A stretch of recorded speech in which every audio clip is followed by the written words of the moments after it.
जी हमने general science and ability का जो सब्जेक्ट है वो स्टार्ट किया हुआ था। उसमें हमने सबसे पहले आउटलाइन देखी थी कि जनरल साइंस एंड एबिलिटी में क्या कुछ हम पढ़ने वाले हैं और क्या कुछ आपको वन पेपर के हवाले से, जीके के हवाले से पता होना चाहिए, वो हमने देखी थी। उसके बाद हमने सोलर सिस्टम को देखा था। उसके बाद हमने अर्थ की कंपोजिशन को देखा था। उसके बाद हमने एटमॉस्फेयर को देखा था। उसके बाद हमने एटमॉस्फेयर की लेयर्स को देखा था। ठीक है। उसके बाद हमने बेसिक बेसिक कंसेप्ट देखे थे। ग्रीन हाउस इफेक्ट देख लिया था हमने। एसिड रेन देखी थी। ग्लोबल वार्मिंग का कंसेप्ट देखा था और क्लाइमेट चेंज की भी बात की थी। तो ये छोटे छोटे टॉपिक्स है, ये भी हमने देख लिए थे। तो अब आज का जो हमारा सब्जेक्ट टॉपिक है वो है हमारा, नेक्स्ट जो टॉपिक है वो है बेसिक्स ऑफ फिजिक्स। अब फिजिक्स एक सब्जेक्ट है जो कि एक साइंस का बड़ा मेजर एक सब्जेक्ट है, जिसको नाइन्थ टेंथ, नाइन्थ से स्टार्ट किया जाता है। नाइन्थ में भी एक सब्जेक्ट होता है फिजिक्स का, फिर टेंथ में होता है, उसके बाद ऑनवर्ड 11वीं 12वीं आगे फिर आप एमएससी तक इसमें बढ़ते हैं, फिर आगे एमफिल पीएचडी में अगर कोई फिजिक्स में जाना जा तो जा सकता है। तो फिजिक्स एक बहुत बड़ा सब्जेक्ट है जो कि साइंस के खास एक एस्पेक्ट को हम डील करता है, जो हम देखेंगे। अब बेसिक्स ऑफ फिजिक्स हमने पढ़ना है। हमने इसके अंदर ना एमएससी करनी है, ना बीएससी करनी है, ना हमने एफएससी का जो कोर चीज़ें हैं वो पढ़नी है, ना हमने इसमें पीएचडी करनी है। हमने इसकी बेसिक्स देखनी है। बेसिक्स जो कि वन पेपर के हवाले से हमें पता होना चाहिए, हमने सिर्फ वो चीज़ें देखनी है। बाकी इसके अंदर इन डेप्थ नहीं जाना। तो इसके अंदर छोटे छोटे टॉपिक्स हैं, वो इंशाल्लाह हम कवर करने की कोशिश करेंगे। तो सबसे पहले हम इसकी तारीफ करते हैं कि फिजिक्स होती क्या है। तो फिजिक्स एक ब्रांच है साइंस की जिसके अंदर हम दो चीज़ों की बात करते हैं, मैटर एंड एनर्जी की। Matter and energy and it's mutual relationship. Physics is the branch of the science which deals with matter and energy and their mutual relationship. Physics एक ऐसी ब्रांच ऑफ साइंस है जिसके अंदर हम matter, energy और इनके बाहमी जो ताल्लुक है उसका मुताला करते हैं। अभी देखना पड़ेगा कि मैटर क्या है, एनर्जी क्या है। मैटर हर वो चीज़ जो अ, जिसके अंदर दो एट्रीब्यूट्स हों। एक जिसका कोई ना कुछ वेट हो, या आप ये समझ लें कि उसका कुछ ना कुछ उसका वजन हो। ठीक है। तीसरे नंबर पे, दूसरे नंबर पे, जो एक स्पेस ऑक्युपाई करती हो। ठीक है, ऐसी कोई भी चीज जिसका कुछ ना कुछ वजन हो और स्पेस ऑक्युपाई करती हो। स्पेस ऑक्युपाई का मतलब ये होता है कि उसको अगर आप रखें तो नीचे जगह घेरती है। जिस तरह एक मोबाइल फोन को अगर आप किसी जगह रखते हैं तो एक खास जगह आपको चाहिए रखने के लिए। आप उसको एक बॉल पेन पे तो नहीं रख सकते, तो उसकी इतनी एक स्पेस होनी चाहिए, जगह घेरने के लिए उतनी जगह होनी चाहिए। तो ऐसी कोई भी चीज जो वे वजन रखती है और स्पेस ऑक्युपाई करती है उसको हम कहते हैं मैटर। इसको उर्दू में कहते हैं मादा। ठीक है। Matter is that thing that carries weight and occupy some place, that is matter. उसको मैटर कहते हैं। फिर हमने देखा था इसके अंदर बेसिक्स में कि जो मैटर है उसकी तीन फॉर्म्स हैं। मैटर या तो गैस की फॉर्म में एग्जिस्ट करती है, या लिक्विड की फॉर्म में एग्जिस्ट करती है, और या सॉलिड की फॉर्म में एग्जिस्ट करती है। इन तीनों फॉर्म्स में मैटर मैटर ही होता है। गैस है तो गैस का वजन भी होता है और एक स्पेस भी ऑक्युपाई करती है। आपको लगता होगा कि ये इसका वजन नहीं है, तो इसका वजन होता है। जैसे आप गैस सिलेंडर भरी हो तो आपको उसका फील होता है। ठीक है। इसी तरह स्पेस भी ऑक्युपाई करती है। जिस तरह गुब्बारे में अगर हवा भरी हो तो वो फैल सा जाता है, तो स्पेस ऑक्युपाई करता है। लिक्विड का भी आपको पता है वेट भी होता है और स्पेस भी। इसी तरह सॉलिड का भी है। तो मैटर की ये तीन फॉर्म्स हैं, मैटर इनमें ये तीनों फॉर्म्स में एग्जिस्ट करती है। तो ये तो हो गया मैटर। एनर्जी क्या है? किसी भी काम को करने की जो सलाहियत होती है उसको हम एनर्जी कहते हैं। ठीक है। एबिलिटी और capability of a body to do certain work. किसी भी जिस्म की कोई ऐसी सलाहियत जिसके जरिए वो कोई काम करने की सलाहियत रखता है, कैपेबिलिटी रखता है, उसको उसकी क्या कहते हैं, एनर्जी कहते हैं। आमतौर में हम कहते हैं कि कोई भी काम करने के लिए जो आपको चीज़ चाहिए वो क्या है, एनर्जी। तो मादा और एनर्जी यानी कि मैटर और एनर्जी और इनके जो बाहमी रिलेशनशिप है, इसको जो सब्जेक्ट डील करते हैं हम उसको फिजिक्स कहते हैं। अब ये उसकी बुनियादी तारीफ है, इतनी ज़्यादा डिटेल में आपको जाने की ज़रूरत नहीं है, बस आपको ये पता हो कि फिजिक्स मैटर एंड एनर्जी और इसके म्यूचुअल रिलेशनशिप को डील करती है। अब फिजिक्स में जो छोटे मोटे टॉपिक्स हैं वो हम देखने की कोशिश करते हैं। वैसे तो बहुत बड़ा सब्जेक्ट है, वाइड सब्जेक्ट है, और इसकी एप्लीकेशंस आपको हर जगह नजर आती है। ठीक है, मैं थोड़ा सा आपको इसकी एप्लीकेशन बता देता हूँ ताकि आपको पता चले कि मुझे और आपको फिजिक्स कहाँ कहाँ नजर आती है। फिर इसके जो मोटे मोटे टॉपिक्स हैं मैं वो आपको बता दूँ। तो यहाँ तक मुझे क्लियर कर दें आपको कि आपको आवाज़, स्क्रीन, हर चीज़ ओके जा रही है। फिर मैं इसकी एप्लीकेशंस पे आता हूँ, एक दफ़ा मुझे बता दें। ठीक हो गया जी, ओके हो गया, ओके हो गया, जज़ाकल्लाह। अब फिजिक्स मुझे और आपको कहाँ पे नजर आती है, पहले तो हम ये देखने की कोशिश करेंगे कि why we are studying physics, why we need to study physics. हम फिजिक्स क्यों पढ़ रहे हैं, फिजिक्स क्या चीज़ है, ये है क्या भला, ये हमें क्या नज़र भी आता है, ये ऐसी कोई खलाई मखलूक का कोई सब्जेक्ट है, कोई ऐसा इल्म तो नहीं है जो जिन और फरिश्ते पढ़ते हैं, या कोई ऐसा इल्म तो नहीं है जो कि खलाई मखलूकें पढ़ती हैं। इसको ज़रा देखने की कोशिश करते हैं। तो आप सुबह सुबह उठते हैं और आपके कानों में आवाज आती है। आप आमतौर पे सबसे पहले पहले सुबह सुबह जब आपके कानों में आवाज पड़ती होगी, मोस्ट प्रोबेबली अजान की पड़ती है। तो अजान की आवाज अगर आप तक पहुंचती है तो आप अगर उसकी जाके देखें तो मस्जिद के अंदर कुछ ना कुछ स्पीकर्स लगे होंगे। अब स्पीकर्स कैसे बने हैं, उसके अंदर कौन सा प्रिंसिपल इन्वॉल्व है, ये उसको कौन डील करता है, उसको फिजिक्स ही डील करती है। हाँ, आप कहेंगे कि उसको साइंस डील करती है, साइंस के अंदर फिर फिजिक्स डील करती है, क्योंकि स्पीकर होते हैं, स्पीकर्स के अंदर मैग्नेट्स होते हैं, मैग्नेट्स के अंदर जो है मैग्नेटिज्म का कंसेप्ट होता है, मैग्नेटिज्म फिजिक्स का कंसेप्ट है। ठीक है, उसके बाद सुबह सुबह आप उठते हैं, हो सकता है कि आप स्पीकर से ना उठते हो, आप मोबाइल के अलार्म से उठते हैं। तो मोबाइल के अंदर जो अलार्म है, जो मोबाइल है आपका, वो मोबाइल ऐसे तो नहीं है, मोबाइल डिफरेंट किस्म के छोटे मोटे उसके अंदर जो है डिवाइसेस सर्किट से मिलकर बनाए, और वो सर्किट्स किस में आ जाते हैं, वो फिजिक्स में आ जाते हैं। उसके बाद आपका अलार्म जो बजा, उसके अंदर जो स्पीकर है उसमें से आवाज आई और आप उठे। उसके बाद आप उठे और आपने सबसे पहले क्या किया, मस्जिद में गए, या आप अपने घर के अंदर आपने अपना मोटर का स्विच ऑन किया और गर्म पानी से आपने क्या किया, वजू किया। जब आपने जो मोटर आपने चलाई, उस मोटर के अंदर जो कंसेप्ट है वो कैसे चल रही है, कैसे वो पानी को नीचे, गर्म पानी को ऊपर लेके जा रही है, कैसे टूटी के जरिए, टूटी आप खोलते हैं तो उसमें से पानी आता है, ये सारा ये क्या है, ये फिजिक्स। आपने वुजू किया, वुजू करके बाद आप मस्जिद में चले गए, मस्जिद में आपने क्या किया, आपने जनाब अगर बड़ी मस्जिद है तो अंदर आपके जो कारी साहब उन्होंने एक माइक लगाया होगा, और वो माइक्स के पीछे जो है ना सारे तब तक आवाज़ आए, या स्पीकर साइडों पे लगा होता है तब तक पीछे तक आवाज़ आए। तो आपने वो नमाज अदा की, नमाज अदा करके आप वापस आए, हो सकता है कि आप एक मोटरसाइकिल पर गए हों अपनी मस्जिद में, या आप गाड़ी पर गए हों। ठीक है, अगर आप मोटरसाइकिल या गाड़ी पर गए हो तो वो मोटरसाइकिल और गाड़ी का जो कंसेप्ट है उसके अंदर जितना भी, कैसे उसकी जो व्हील्स चल रहे हैं, व्हील्स के अंदर जो अलाइनमेंट है, जो उसके अंदर आपने फ्यूल डाला, फ्यूल कैसे पिस्टन के जरिए एक इग्निशन होती है और कैसे उसका इंजन वर्क करता है, ये सब फिजिक्स, फिजिक्स के कंसेप्ट सब कुछ। हाँ, वहां तक गए।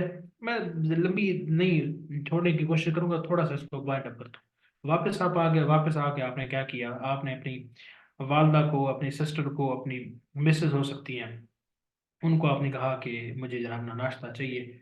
तो उन्होंने क्या किया कि आपको नाश्ता उन्होंने बना रखा था। उन्होंने एक जो है ना इलेक्ट्रिक, उसमें जो आपका चूल्हा होता है उसमें बनाया, या सिलेंडर में बनाया, या लकड़ियों में बनाया, जिस पे भी बनाया। ठीक है, तो उसके अंदर सारे जो प्रिंसिपल हैं वो किसके हैं, फिजिक्स के हैं। ठीक है, उसके बाद आपने क्या किया, वो खाना अगर आप बना हुआ था तो आपने उसको गर्म किया, ओवन के अंदर गर्म किया, तो ओवन के अंदर कैसे खाना गर्म हुआ सारा, उसके अंदर क्या कंसेप्ट था, वो सारे फिजिक्स की कंसेप्ट थे। खाना आपने गर्म किया, गर्म करके आपने जनाब कपड़े शपड़े पहनने थे, कपड़े पहनने के लिए आपने जनाब कहा कि मुझे कपड़े जनाब प्रेस, देखे तो आपने कपड़े प्रेस थे, प्रेस हो चुके थे कपड़े। तो प्रेस जो हो चुके थे तो प्रेस किससे हुए, ठीक है, प्रेस इस्त्री से हुए।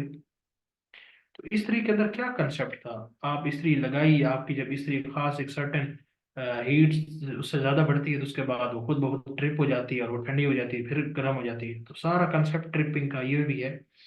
ये सारी क्या है? फिजिक्स। आपने अच्छे अच्छे कपड़े पहने, कपड़े पहन के आप जनाब उसके बाद आपने सबको सलाम किया, अपनी जिस पे भी गए, पैदल गए, अपने जो भी आपका शुगल है उसके नीचे गए। छोटी सी मैं एग्जाम्पल देता हूँ। आप सुबह उठने से लेकर, यानी कि सुबह अगर आपने 4 बजे उठे हैं, 4 बजे से लेकर 8 तक की जो एक्टिविटी है 4 घंटे की, उस 4 घंटों में नित नए डिवाइसेस, नित नए एस्पेक्ट्स ऑफ लाइफ आपके सामने आए, जिसमें आपने किसके साथ इंटरेक्शन की? आपने फिजिक्स के साथ इंटरेक्शन की। तो इसका मतलब ये हुआ कि फिजिक्स इतना इंपॉर्टेंट सब्जेक्ट है कि हम उसके साथ इतनी ज़्यादा डिटेल्ड हमारी इंटरेक्शन है। तो इस वजह से इतनी जब डिटेल्ड इंटरेक्शन है हमारी उसके साथ, इतना हम उसको करीब से देखते हैं। तो अगर इतना करीब से देखते हैं तो उसके बारे में हम बिल्कुल भी ना जानते हो, तो ये तो अच्छी बात नहीं होगी। तो इसके बारे में थोड़ा बहुत हमें जानना ज़रूरी है। तो इस वजह से हम फिजिक्स को पढ़ने की कोशिश करते हैं। ये तो बात होगी पहली कि हम फिजिक्स को क्यों पढ़ रहे हैं। फिजिक्स क्या कोई माफूकुल फितरत उलूम तो नहीं है? तो आपने वो इन सारी बातों से ये देख लिया कि ये कोई माफूकुल फितरत नहीं है, बल्कि ये दुनियावी इल्म है। और ये आप अपने इर्द गिर्द इसको महसूस करते हैं, इस वजह से आप पढ़ रहे हैं। कोई खलाई मखलूक वाला इल्म नहीं है। यहाँ तक तो बात हो गई क्लियर। अब फिजिक्स में मुझे और आपको पढ़ने की क्या जरूरत है? सबसे पहले पहले आपको जो पहला पहला टॉपिक है इसमें वो है क्वांटिटीज। क्वांटिटीज क्या है? आप अपने इर्द गिर्द मुख्तलिफ किस्म की क्वांटिटीज को देखते हैं, मुख्तलिफ किस्म के पैमानों को देखते हैं, मुख्तलिफ चीज़ों को आप मैयर होता देखते हैं। और उस मैयरमेंट के लिए आप मुख्तलिफ किस्म के यूनिट्स इस्तेमाल करते हैं। उसमें आपका कंसेप्ट आता है क्वांटिटीज का। मैं एग्जांपल देता हूँ। एग्जांपल इस तरह देता हूँ, मैं आपको कहता हूँ कि आपको वालदा कहती हैं कि बेटा जाके 2 किलो 2 किलो दही ले आओ। अब दही के साथ क्या कहा? 2 किलो। अब ये क्या है? ये यूनिट है। आपको अपने भाई ने कहा कि हमारा जो स्कूल है या हमारा जो कॉलेज है ना, वो यहाँ से 3 किलोमीटर के फासले पर है। 3 की तो समझ में आती है, ये किलोमीटर क्या है? ये बताया। ये अब ये बात हुई। उसके बाद आपके बिजली में घर में बिल आया और आपने देखा कि जनाब हमारा कितना बिल है? हमारा जनाब 4,000 बिल है। तो वाले साहब ने आपको कहा यार इतना बिल ज्यादा आ गया है, तो आप जरा जाके मीटर की रीडिंग तो देखो। आपने जब जाके मीटर की रीडिंग देखी तो आपने कहा बाजी 290 यूनिट्स जले हैं। अभी यूनिट्स क्या है? अब इसका मतलब ये हुआ कि हम अपनी डेली लाइफ में बहुत सारे नंबर्स के साथ कुछ और भी इस्तेमाल करते हैं। तो नंबर्स के साथ जो कुछ और आप इस्तेमाल करते हैं, इनको हम क्वांटिटीज कहते हैं, इनको हम आगे जाके यूनिट्स कहते हैं, यूनिट्स कहते हैं। इनको हम मेजरमेंट के लिए हम इस्तेमाल करते हैं। अब जो फिजिक्स है उसके अंदर बेसिक क्वांटिटीज हैं कुछ, आमतौर पे आप उसी में ही पे मैश कर रहे होते हैं। तो 7 बुनियादी यूनिट्स हैं, 7 बेसिक क्वांटिटीज हैं आपके सामने। कितनी? 7 क्वांटिटीज। ठीक है, स्पेलिंग को छोड़ें। सबसे पहली पहली है लेंथ।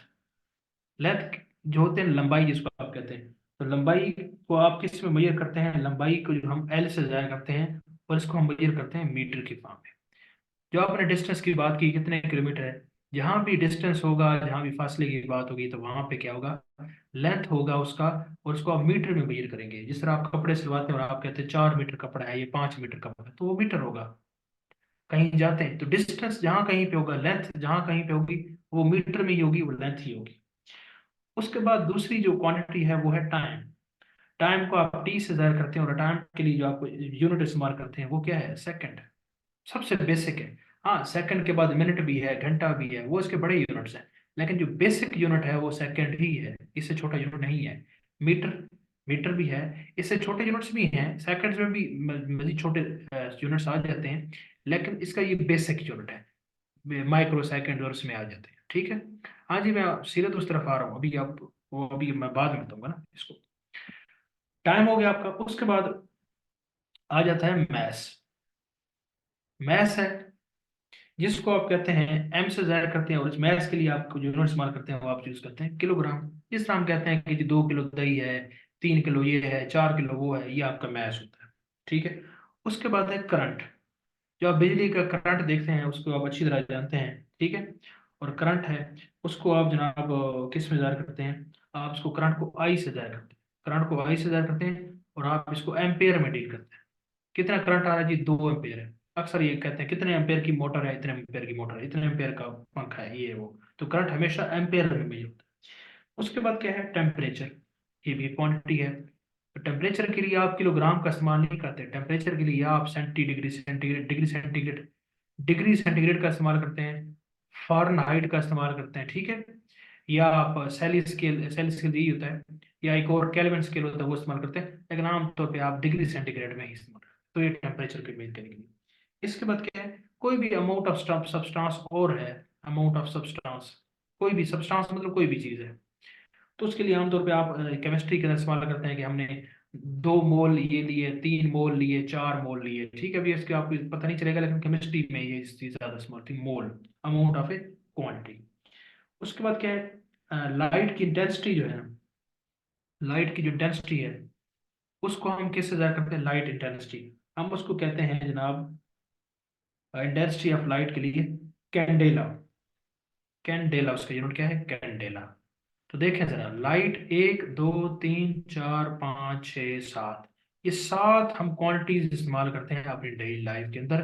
ये क्वांटिटीज हैं और ये इनके यूनिट्स हैं। तो इनको कहते हैं बेसिक क्वांटिटीज, इनको कहते हैं बेसिक क्वांटिटीज। इसके अलावा और भी क्वांटिटीज हैं, लेकिन वो बेसिक नहीं है, वो इन्हीं से ही जो है ना निकली हुई है। इसी वजह से उनको हम कहते हैं डिराइव्ड क्वांटिटीज। मैं एग्जांपल भी देता हूँ। डिराइव्ड क्वांटिटीज, डिराइव्ड क्वांटिटीज वो क्या है? आगे फिर आ जाएगा प्रेशर। प्रेशर उसको हम पढ़ेंगे आगे। उसका यूनिट होता है पास्कल। अब पास्कल क्या है? अभी पास्कल है, ये खुद कोई बेसिक नहीं है, ये कोई 2 बेसिक से मिलकर बना हुआ है। हम इसको बाद में देखेंगे कि होता क्या है, ठीक है।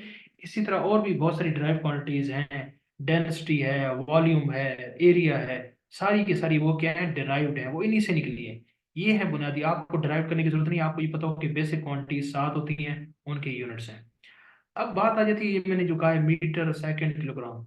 अब ये तो, अभी जब ये शुरू में क्वांटिटीज को मेजर किया जाने लगा ना, तो हर इलाके के हिसाब से उन्होंने डिफरेंट किस्म के नाम रखे मेजर करने के लिए। जिस तरह अगर आपको याद हो कि पहले जमानों में जो है ना वो एक चीज को मेजर करने के लिए वो कहते थे कि कितने सेर है, किलोग्राम की फॉर्म में कहते थे, या किसी को तोला की फॉर्म में कहते थे कि कितने ग्राम है, कितने ग्राम है, कितने तोला है। तो एक ही मेजरमेंट को मैच करने के लिए डिफरेंट किस्म के यूनिट्स का इस्तेमाल किया जाता था। तो इस कंफ्यूजन से निकलने के लिए क्या किया कि जो न्यूक्लियर, ये जो न्यूक्लियर कह रहा हूँ, फिजिक्स थे, यानी कि फिजिक्स के जो बड़े लोग थे, उन्होंने 1960 के अंदर एक कॉन्फ्रेंस बुलाई, और उसके अंदर उन्होंने कहा कि अब ऐसे नहीं होगा कि हर इलाके का अपना यूनिट हो। तो उन्होंने एक स्टैंडर्डाइज यूनिट्स बना लिए, जिसको हम कहते हैं एस आई यूनिट्स, ठीक है। ऐसा ही कहते हैं सिस्टम इंटरनेशनल यूनिट्स। अब ऐसा यूनिट्स क्या है जो मैंने आपके सामने लिखे हैं? अब मीटर, दुनिया में हर जगह मीटर एक ही मीटर होगा, और वो हर जगह उसकी लंबाई एक जैसी होगी, सेकंड का एक एक ड्यूरेशन होगी, वही होगी, ठीक है। तो उसको कहते हैं एस आई यूनिट्स। तो हम जितने भी यूनिट्स मेजर करते हैं, हम उनको एस आई यूनिट्स के फॉर्म में डील करते हैं। तो ये है आपकी बेसिक क्वांटिटीज, और ये है इनके बेसिक यूनिट्स। तो ये तो आपको पता चल गया। अब इसके साथ कुछ ड्राइव्ड यूनिट्स भी होते हैं, जो भी अक्सर आपसे पूछे जा सकते हैं, और वो भी आपको मैं भी जो है ना वो बताता हूँ। तो यहाँ तक मुझे बता दें कि यहाँ तक सबको क्लियर हो गया कि बेसिक क्वांटिटीज आप सबको ओके हो गई हैं? हाँ जी। साइंस वालों के लिए बिल्कुल मजाक वाली चीज़ है, लेकिन आर्ट्स वालों ने भी ये चीज़ें ना पढ़ी हैं। ओके हो गया सबको? ठीक हो गया, बिल्कुल। मैं बिल्कुल ऐसे लेमैन के हिसाब से बता रहा हूँ, वो ऐसे मोटे मोटे लफ्ज नहीं बता रहा आपको। अच्छा जी, ये तो हो गए बेसिक क्वांटिटीज। अब इसके साथ और भी बहुत सारे यूनिट्स हैं जो आपको पता होने चाहिए, जो डिफरेंट किस्म की क्वांटिटीज को मेयर करने के लिए इस्तेमाल किया जाता है, ठीक है। और वो आपको पूछ सकते हैं। मैं भी एग्जांपल आपसे ले लेता हूँ, ठीक है। इसी तरह जिस तरह आपने बताया, मैंने कहा कि एरिया, एरिया कहते हैं रकबा को, और आमतौर पे वो लंबाई ज़रब चौड़ाई के बराबर होता है, ठीक है। लंबाई का यूनिट मीटर होता है, और चौड़ाई का भी मीटर होता है। इसी वजह से जो एरिया का यूनिट है वो क्या होता है? मीटर स्क्वायर होता है। इसी तरह एक होता है वॉल्यूम। जो वॉल्यूम होता है वो क्या? वो होता है लंबाई ज़रब चौड़ाई ज़रब ऊंचाई। मीटर मीटर मीटर, इस वजह से इसका जो यूनिट होता है वो क्या होता है, मीटर क्यूब होता है।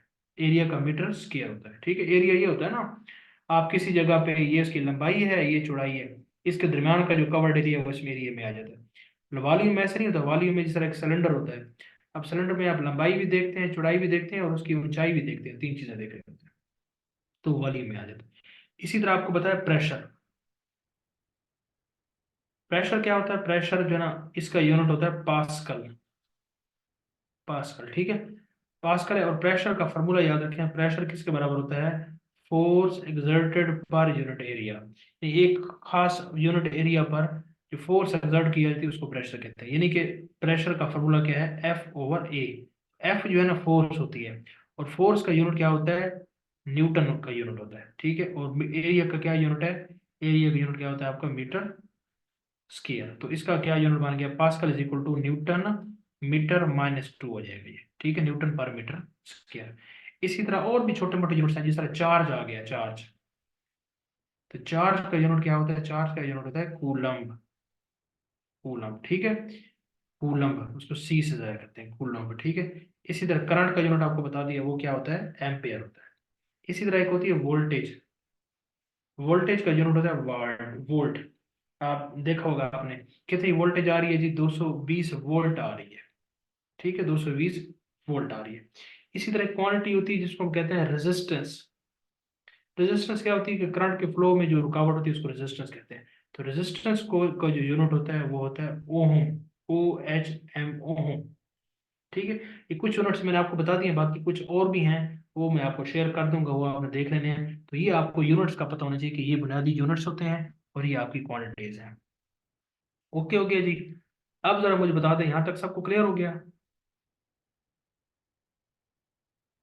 बस इसमें ये आपको डायमेंशन बताइए कि क्वांटिटीज हैं, यूनिट्स हैं, आपने इस बारे में मजीद आपसे डाटा मिलेगा, आपने उस पर काम कर लेना है। सबको क्लियर हो गया जी। जी उसामा, पूछना है तो पूछे। सर मेरा जैसे क्विक क्वेश्चन ये है कि ये इसमें सर यूनिट अगर कोई आया पड़ा हो तो उसमें पता कैसे चलेगा कि ये डिराइव्ड यूनिट है या फंडामेंटल यूनिट है, बेसिक। सर इसमें बड़ा थोड़ी क्लियर है, कंफ्यूजन देखे ना, आती जो है। 7 क्वांटिटीज हैं उसके अलावा जो कुछ है वो डिराइव्ड है। तो बस ये याद रखना पड़ेगा उन सात को, दूसरा कोई हाँ, इसका तरीका वो नहीं है? बिल्कुल याद, वो याद रखने वाले हैं, उसके अलावा जो यूनिट्स हैं वो सारे डिराइव्ड हैं। ओके, थैंक अब आप कहेंगे कि सर ये जो कूलम है, अब देखें ना, ये जो कूलम है ना, कूलम ये मैंने आप, ये भी डिराइव्ड यूनिट है। उसकी वजह कि जो करंट होता है ना, करंट, ये यानी कि charges flown in unit time, इसको कहते हैं करंट, ठीक है। अब ये जो करंट होता है ये क्यू बाई टी के इक्वल होता है। यानी एक यूनिट सेकंड्स में कितने चार्जेस फ्लो करें, रेट, इसको कहते हैं करंट की तारीफ ही यही है, rate of flow of current. अब इसमें से अगर आप क्यू को साइड पे करें तो क्यू किसके बराबर है, Q multiply by I multiply by T. इसका मतलब क्या है, आई का यूनिट क्या है, एम्पेयर, और टी का क्या है, सेकंड। तो 1 कूलम किसके बराबर है, 1 कूलम बराबर है एम्पेयर सेकंड के। अब एम्पेयर क्या है, ये आपका बेसिक यूनिट है। सेकंड क्या है, ये बेसिक यूनिट है। इन दोनों बेसिक यूनिट से मिलकर एक नया यूनिट बन गया जो कि डिराइव्ड है, जिसको हम कूलम कहते हैं, ठीक है। उसामा, आपको ये बात क्लियर हो गई है, ठीक हो गया जी। तो ये आपको बेसिक क्वांटिटीज पता चल गई, उसके बाद आपको यूनिट्स पता चल गया।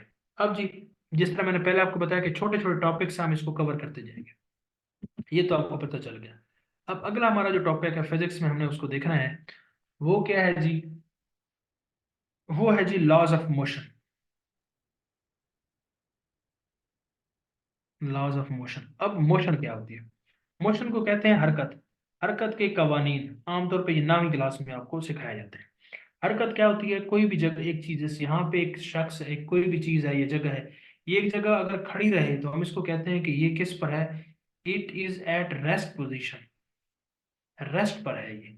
और अगर ये मूव कर रही है, चल रही है, तो हम इसको कहते हैं ये चीज मोशन में है, ठीक है। ये वो मोशन नहीं है जो दूसरे मोशन बीमारी वाले होते हैं, ये मोशन हरकत करना। हर ये रेस्ट हो गया और ये हो गया मोशन, ये पता आपको चल गया। इसके बाद लॉज ऑफ मोशन है, उसको हम देखते हैं। जिस तरह पहले मैंने आपसे एक वर्ड बोला फोर्स, उसको कहते हैं कुवत। पहले आपको वो बता दूं कि वो कुवत क्या होती है।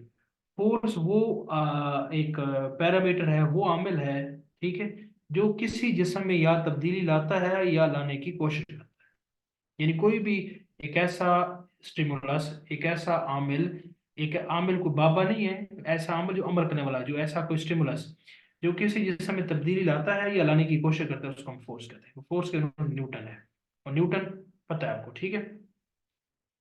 और न्यूटन जो है ना, मजीद अगर इसको अगर आप डिवाइड करें तो ये न्यूटन बराबर होता है किलोग्राम मीटर पर सेकंड स्क्वायर का बराबर होता है ये। बाकी याद रखने की जरूरत नहीं है, इसको आप छोड़ें। अच्छा, लॉज ऑफ मोशन है।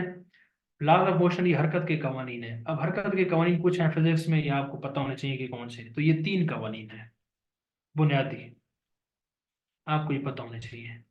पहला कानून क्या कहता है? पहला कानून ये कहता है कि कोई भी जिस्म अगर हरकत में है तो हरकत में रहेगा, अगर साकिन है यानी कि रेस्ट पर है तो रेस्ट ही रहेगा, अनटिल एंड अनलेस उस पर कोई बैरूनी फोर्स अमल ना करे। इसको कहते हैं न्यूटन का पहला कानून। स्टेटमेंट नोट करें, कोई भी जिस्म हरकत में है तो हरकत में रहेगा, कोई खड़ा हुआ है रेस्ट पे है तो रेस्ट में रहेगा, अगर उस पर कोई बैरूनी फोर्स अमल नहीं करती तो ऐसा ही करता रहेगा। इसको न्यूटन का, ये जो न्यूटन का कह रहा हूँ लॉज, ये न्यूटन का, ये इसका मोशन का पहला कानून, ठीक है। यही अपनी जो बॉडी की जो स्टेट है ना, वो उसमें रहेगा। अब आप कहेंगे कि इसका मतलब ये हुआ, मैं कहता हूँ कि एक शख्स मूव, एक गाड़ी मूव कर रही है ना, तो वो मूव कर रही है तो वो मूव करती ही रहेगी, कह रहेगी। लेकिन आप कहते हैं कि गाड़ी एक मूव कर रही है, अगर आप उसका इंजन बंद कर दें वो तो रुक नहीं जाती सर। तो वो इस वजह से रुक जाती है कि उसके आगे हवा आती है तो वो उसको रोकती है, इस तरह ग्रेविटी उसको अपनी तरफ खींचती है, ठीक है। इस वजह से, यानी कि वो भी तो फोर्सेस है ना। तारीफ ये है कि कोई भी जिस्म हरकत में है तो हरकत में रहेगा, रेस्ट पे है तो रेस्ट में रहेगा, अगर कोई बैरूनी फोर्स अमल ना करे। तो इस पे तो बैरूनी फोर्स अमल कर रही है। तो ये पहला कानून है। दूसरा कानून क्या है? दूसरा कानून कहता है कि कोई भी जिस्म है उस पर जो फोर्स लगाई जाती है ना, फोर्स, तो उस जिस्म में क्या होता है, उस जिस्म की जो स्पीड है उसमें उसमें उसकी स्पीड में तब्दीली आती है, वो मूव करने लग जाता है, उसकी स्पीड में तब्दीली आती है, ठीक है। तो उसकी स्पीड अगर एक खास डायरेक्शन के साथ हो, उस स्पीड को हम कहते हैं वेलोसिटी।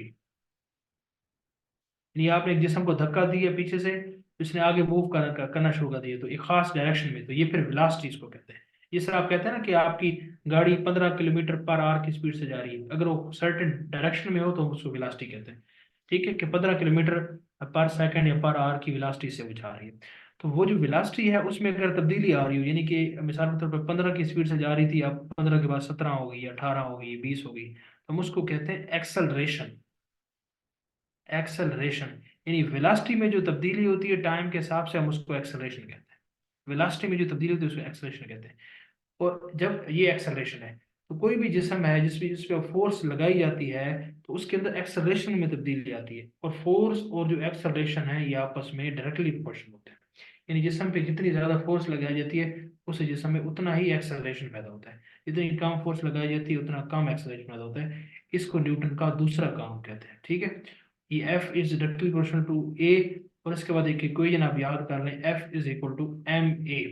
एफ फोर्स है, एम जो है ना मैस है, और ए एक्सेलरेशन है। तो ये दूसरा कानून है किसका? मोशन का। क्या कि जितनी जिस्म पे आप फोर्स लगाएंगे उसके अंदर उतना ही एक्सेलरेशन पैदा होगा। अब मैं इसको, ये एक्सेलरेशन को दोबारा भी आपको बताता हूँ, आपको भी क्लियर नहीं होगा। तीसरा जो कानून है वो क्या है कि किसी भी जिस्म पे अगर आप एक्शन अप्लाई करते हैं ना, तो उसका उसी के बराबर एक रिएक्शन भी आता है, लेकिन उसकी जो सिमत होती है वो क्या होती है? अपोजिट होती है। जैसा कि आप जमीन पर चलते हैं तो आप क्या करते हैं? आप जमीन पर पाँव ऐसे नीचे रखते हैं, एक पाँव आप जमीन को पीछे की तरफ धकेलते हैं, ये आपका एक्शन है, और जमीन आपको आगे की तरफ मूव करती है, ये उसका रिएक्शन है। ये एक बात। या दूसरी आप ये कह सकते हैं कि आप यहाँ पे खड़े हैं और आपके सामने दीवार है, दीवार पे आप बाल मारते हैं जोर से, जितनी जोर से आप दीवार को बाल को मारते हैं उतनी स्पीड से वो वापस भी आती है, ठीक है। आइडियली वापस आती है। तो जितना आपका एक्शन है उतना ही रिएक्शन होता है, लेकिन उनकी जो डायरेक्शन है वो क्या होती है? अपोजिट होती है। यानी आपने यहाँ मारा वो यहाँ पे। तो एक्शन और रिएक्शन अपोजिट होते हैं, बराबर होते हैं और उसकी जो डायरेक्शन है वो क्या होती है? अपोजिट होती है। अब आप कहेंगे कि आपने जिस स्पीड से बाल मारते हैं वापस उस हिसाब से नहीं आती। तो उसकी वजह होती है कि जब आप दीवार पे बाल मारते हैं तो दीवार पे जो टकराते हैं तो दीवार पे वो आवाज एक जनरेट होती है, या वो जो बाल गर्म हो जाती है, ठीक है। तो वो भी एनर्जी तो लॉस हो गई है, उस वजह से उसी स्पीड से वापस नहीं आती। तो ये हरकत के तीन कवानीन आपको पता होने चाहिए। पहला कि कोई भी जिसम हरकत में है तो हरकत में रहेगा, रेस्ट पे है तो रेस्ट में रहेगा, अनटिल अनलेस कोई बैरूनी फोर्स उस पर अमल ना करे। दूसरा किसी जिस्म पे जितनी ज्यादा फोर्स अप्लाई होगी उतना ज्यादा एक्सेलरेशन पैदा होगा, जितनी कम फोर्स होगी उतना कम एक्सेलरेशन होगा। इसका मतलब वो ये हुआ कि force is directly proportional to a. तीसरा कानून क्या है? तीसरा ये कि आप किसी जिस्म पर जितनी फोर्स लगाएंगे उसके अपोजिट साइड पे उतनी ही फोर्स लगेगी, उसकी डायरेक्शन उसके अपोजिट होगी, और जो वो उसकी जो वैल्यू है, जो मैग्नीट्यूड है, वो बराबर ही रहेगा। अब जरा मुझे बता दें, न्यूटन के तीनों कानून आपको समझ में आ गए? बेसिक बेसिक आपको आइडिया हो, बाकी अंदर जाने की जरूरत नहीं है। हाँ जी बताएं साहब। पढ़े होंगे सब ने, ये फिजिक्स जिसने पढ़ी है 9वीं क्लास में, तो ये 9वीं वाली चीजें पढ़ा रहा हूँ आपको। समझ आई? आर्ट्स वालों को खास तौर पे, साइंस वालों को तो आते हैं मुझे पता है। आर्ट्स वालों को समझ में आ रही है? अंग्रेजी दान किधर है? अंग्रेजी दान बताएं जरा मुझे।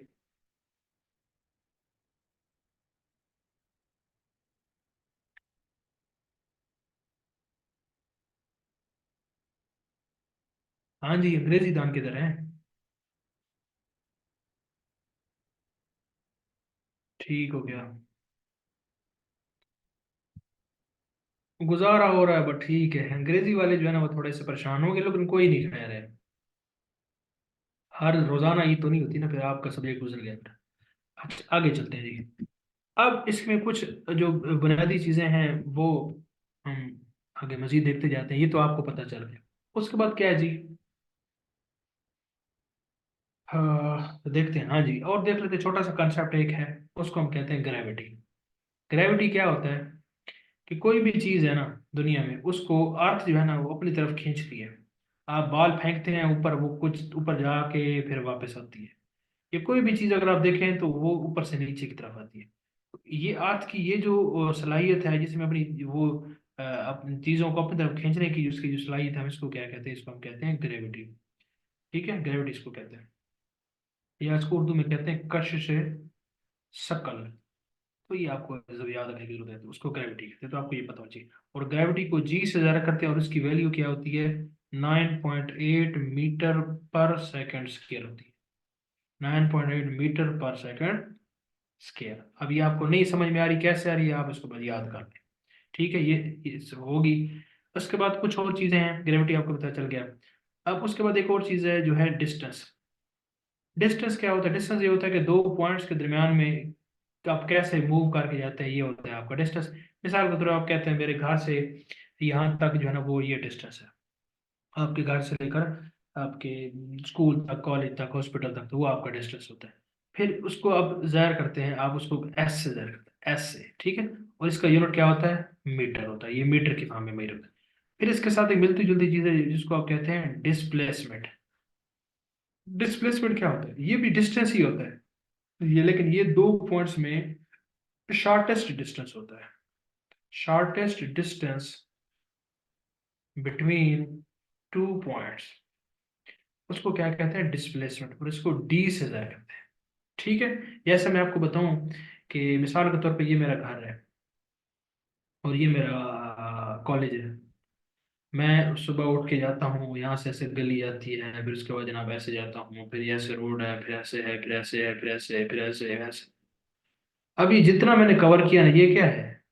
ये डिस्टेंस है। तो मैं कहूँगा मेरे घर से जो मेरा कॉलेज है ये 4 किलोमीटर है, मिसाल के तौर पे। तो ये है आपका डिस्टेंस, दो पॉइंट्स के दरम्यान में डिस्टेंस है।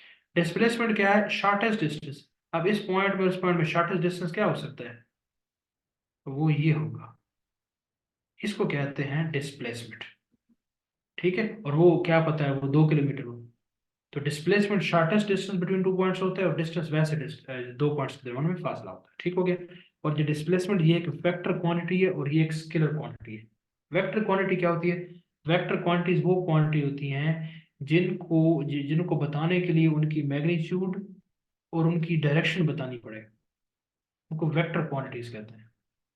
और ऐसी क्वांटिटी जिनको बताने के लिए सिर्फ मैग्नीट्यूड की जरूरत हो, डायरेक्शन की जरूरत ना हो, उसको हम स्केलर क्वांटिटीज कहते हैं। जैसे मैं आपको बताऊं कि आपको कोई कहता है कि 2 किलोग्राम प्याज लेकर आओ, तो 2 किलोग्राम मैस का यूनिट है ना। तो मैस क्या है? मैस को डायरेक्शन की जरूरत नहीं है। ठीक है, तो इस वजह से वो क्या होता है? आपका स्केलर क्वांटिटी है। ठीक है, इसी तरह आपका डिस्टेंस, इसको भी कोई डायरेक्शन की जरूरत नहीं है, लेकिन डिस्प्लेसमेंट के लिए डायरेक्शन का होना बड़ा जरूरी है। और वो क्या है आपकी वेक्टर क्वांटिटी। इसी तरह आपकी जो स्पीड है ये एक नंबर को ज़ाहिर करती है, ये आपकी स्केलर क्वांटिटी है। जब वेलोसिटी आ जाती है तो आपकी स्पीड के साथ डायरेक्शन भी इन्वॉल्व है, तो ये एक वेक्टर क्वांटिटी है। ठीक है, फोर्स आपकी जो है ना वेक्टर क्वांटिटी है। ठीक है, इसी तरह की कुछ आपकी स्केलर क्वांटिटीज होती हैं, कुछ आपकी वेक्टर क्वांटिटीज होती हैं। ये कुछ इंपॉर्टेंट है, वो आपको बस पता होनी चाहिए, बाकी आपको जरूरत नहीं है। ग्रेविटी हो गया, डिस्टेंस हो गया, डिस्प्लेसमेंट हो गया, स्पीड हो गया। स्पीड आपको पता है ना कि कितने किलोमीटर से कितने, मिसाल के तौर पर जिस तरह स्पीडोमीटर होता है आपकी गाड़ी के ऊपर कि 100 किलोमीटर पर आवर की स्पीड से जा रहा है, तो ये आपका स्पीड होती है। और स्पीड अगर पर्टिकुलर डायरेक्शन में हो तो उसको उसको क्या कहते हैं, वेलोसिटी कहते हैं। ठीक हो गया। और इसी से मिलती जुलती चीजें हैं, बताता हूँ। सबसे पहले तो आपको पता चल गया ना कि डिस्टेंस का, कि डिस्टेंस इतने मीटर है, 5 मीटर है, 10 मीटर है, 10 किलोमीटर है। तो जब डिस्टेंस में तब्दीली होती है टाइम के साथ, डिस्टेंस में टाइम के साथ तब्दीली होती है, उसको आप क्या कहते हैं, आप उसको कहते हैं वेलोसिटी। डिस्टेंस की टाइम के साथ तब्दीली, यानी कि आप कह सकते हैं कि जो v है, ये वेलोसिटी है, ये किसके बराबर है, डिस्टेंस, जिसको आप s से ज़ाहिर करते हैं, s/t। तो वेलोसिटी क्या है, डिस्टेंस की टाइम के साथ जो तब्दीली होती है हम उसको क्या कहते हैं, वेलोसिटी कहते हैं। इसी तरह जो वेलोसिटी है वो टाइम के साथ तब्दील होती है, हम उसको क्या कहते हैं, हम उसको कहते हैं एक्सेलरेशन। एक्सेलरेशन ए क्या है, v/t। ठीक है, असल में ये चेंज इन टाइम और चेंज इन होता है, चेंज इन वेलोसिटी और चेंज इन टाइम होता है। ठीक है, ठीक हो गया जी। ये अपने जमीर क्या, मुझे समझ नहीं आई क्या कहा आपने। असल में सर जी जो वेलोसिटी होती है वो डिस्प्लेसमेंट पर यूनिट टाइम होता है, और जो डिस्टेंस होता है ना स्पीड, वो डिस्टेंस पर यूनिट टाइम होता है। तो एक ही चीज है ना, वो आप इतनी उलझने की क्या, उसमें आप उलझेंगे तो फिर ज्यादा कंफ्यूजन हो जाएगी। मैंने आपको ये बताया है, वो तो ऑब्वियस ही बात है कि जी सर, आपका। क्योंकि फिर सर स्पीड जब वो स्केलर क्वांटिटी में आ जाती है। हाँ जी, बिल्कुल बिल्कुल, अगर आप स्पीड में लेके जाएंगे, स्पीड जब बात करेंगे तो यहाँ पे स्केलर है तो आगे भी स्केलर आएगा, आपका वो जी सर। डिस्टेंस आएगा। अगर आप वेलोसिटी में ले जाएंगे तो आगे डिस्प्लेसमेंट आ जाएगा। जी सर। अच्छा, उसके बाद ये आपको पता चल गया कि वेलोसिटी क्या है आपका, जो ना चेंज इन डिस्टेंस, वेलोसिटी भी इसमें आप चेंज इन डिस्टेंस को आप यहाँ पर डिस्प्लेसमेंट लिख दें। ठीक है, डिस्प्लेसमेंट लिख दें, एक ही बात है, क्वांटिटी के फॉर्म में कोई फर्क नहीं, यहाँ डायरेक्शन जब आ जाएगी तो फिर फर्क पड़ेगा। उसके बाद वेलोसिटी में ये चेंज इन एक्सेलरेशन आ जाएगा। ठीक है, आपको जस्ट ये इसको चेंज को भी छोड़ें, डिस्प्लेसमेंट को भी छोड़ें, आपको सिंपल ही पता हो कि v किसके बराबर होता है, वेलोसिटी जो है ना ये आपके डिस्टेंस और टाइम के बराबर होती है, ये स्पीड आपके टाइम और इसके बराबर होती है। बस ये आपको किसी न किसी जगह इस्तेमाल हो सकता है फॉर्मूला, बाकी कहीं नहीं होना। और ए आपको पता चला कि एक्सेलरेशन किसके बराबर होता है, v/t। बाकी ये चेंज इमेज को छोड़े, अभी आपको इसकी समझ नहीं आनी। तो ये दो चार चीजें आपको बेसिक बेसिक समझ में आ गई। उसके बाद हम अगले टॉपिक पे चलते हैं। यहाँ तक बताइएगा जी, सबको यहाँ तक क्लियर हो गया।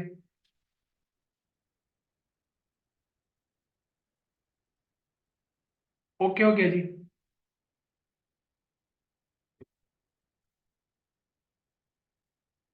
ठीक हो गया जी, आगे चलते हैं जी।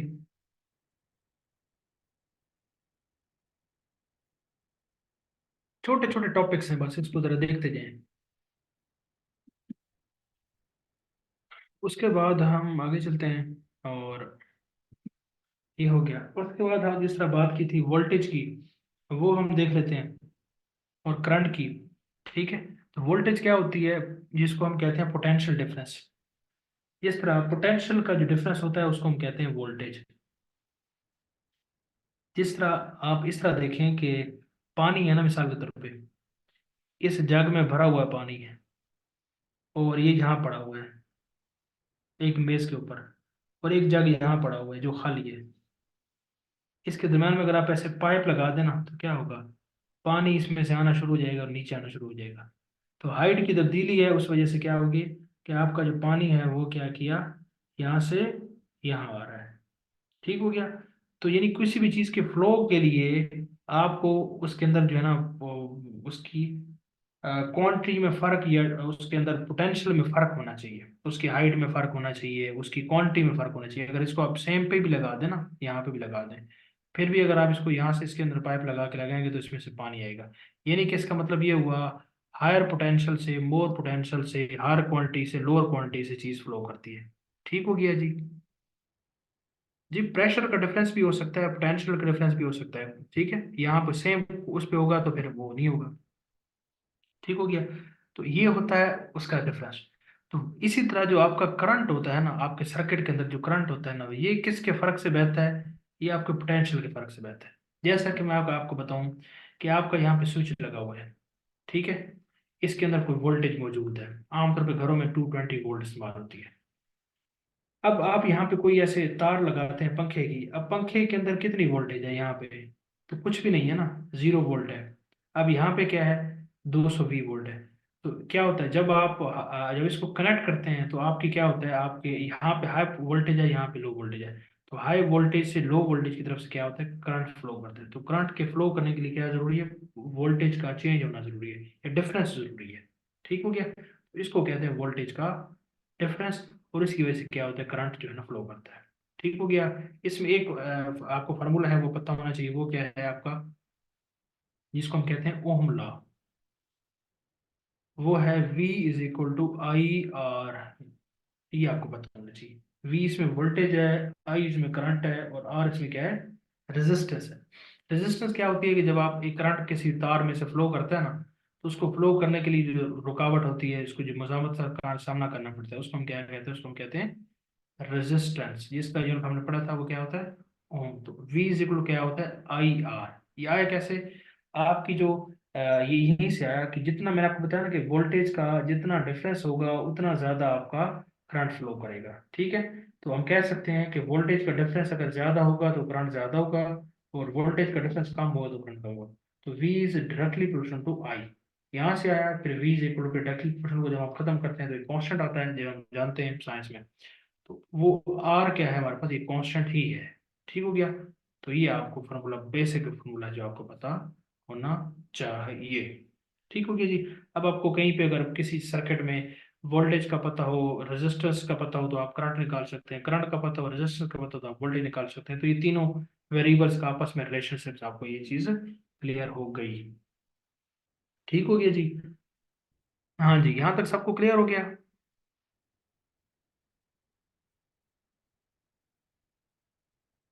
ओके हो गया जी। यहाँ तक बेसिक बेसिक चीजें, कोई वो लंबी चौड़ी कहानियां नहीं है।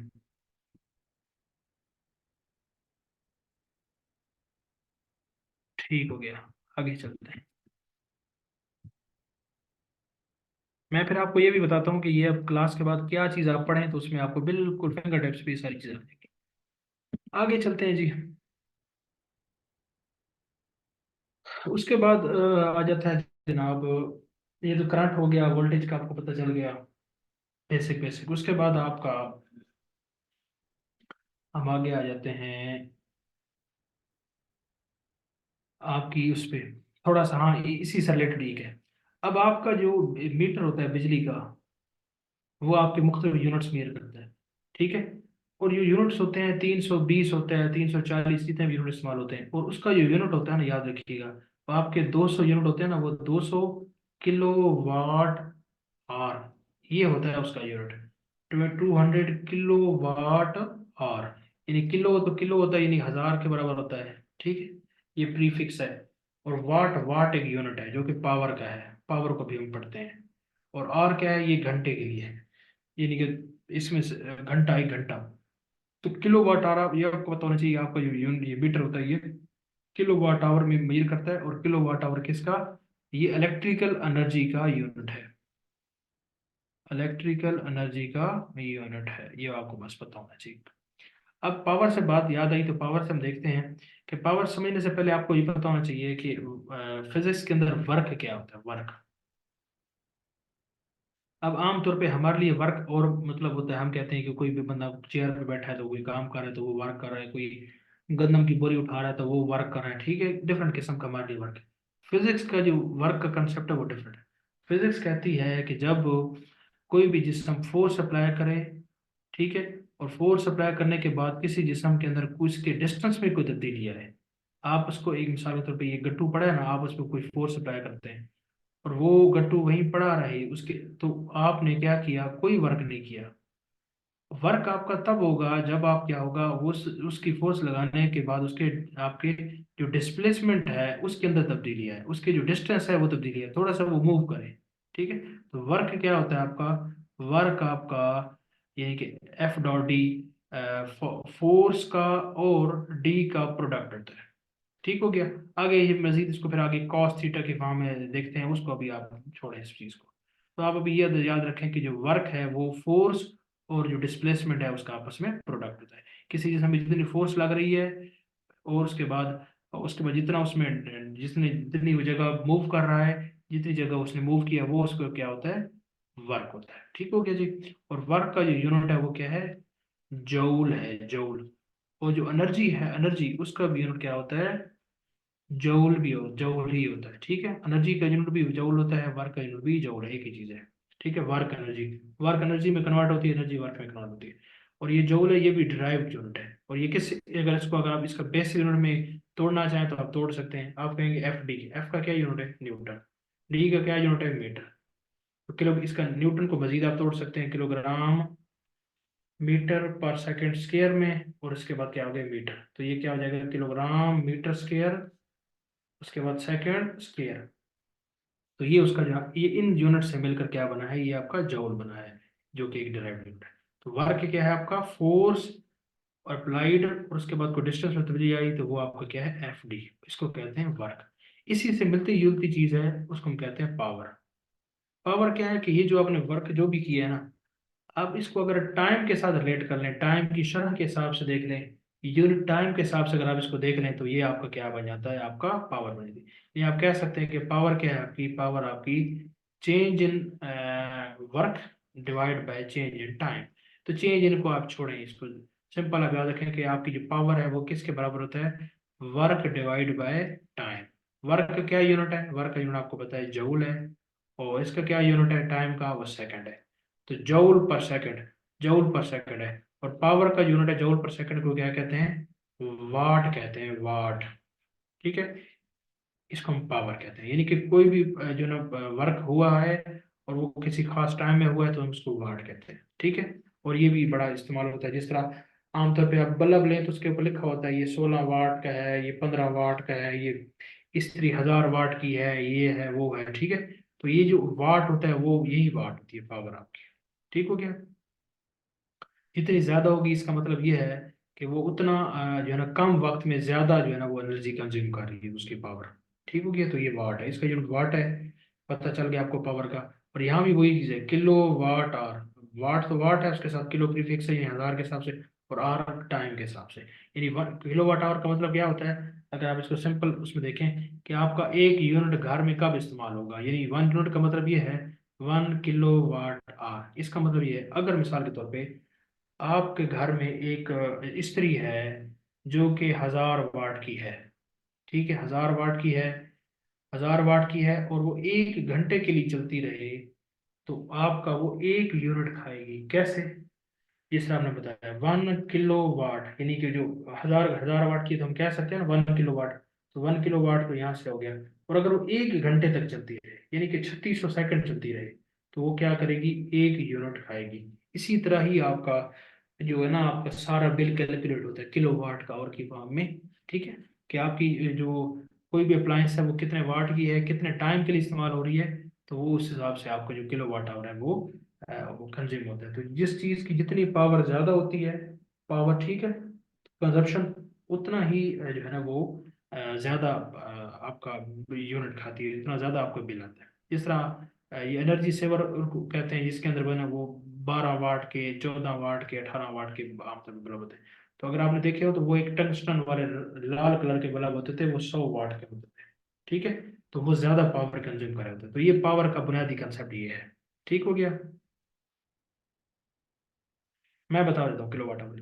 तो ये मैं आपको सिर्फ बताता हूँ, बाकी सबको यहाँ तक बात क्लियर हो गई है, ओके हो गया जी सब। ये बेसिक बेसिक चीजें हैं, कोई मुश्किल चीजें नहीं है। हाँ जी, सब बताएं। आर्ट्स वाले सो तो नहीं गए।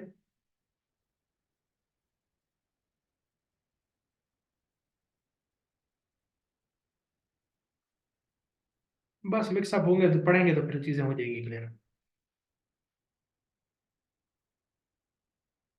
हाँ जी, बाकी सब असल में ये चीज़ें ना, इनको बिल्कुल ले मैन से बताना बड़ा मुश्किल होता है। आपको मैं कहूँ ना कि वर्क की तारीफ बताओ तो आप मुझे फौरन बता देंगे कि ये फोर्स है और ये डिस्टेंस है।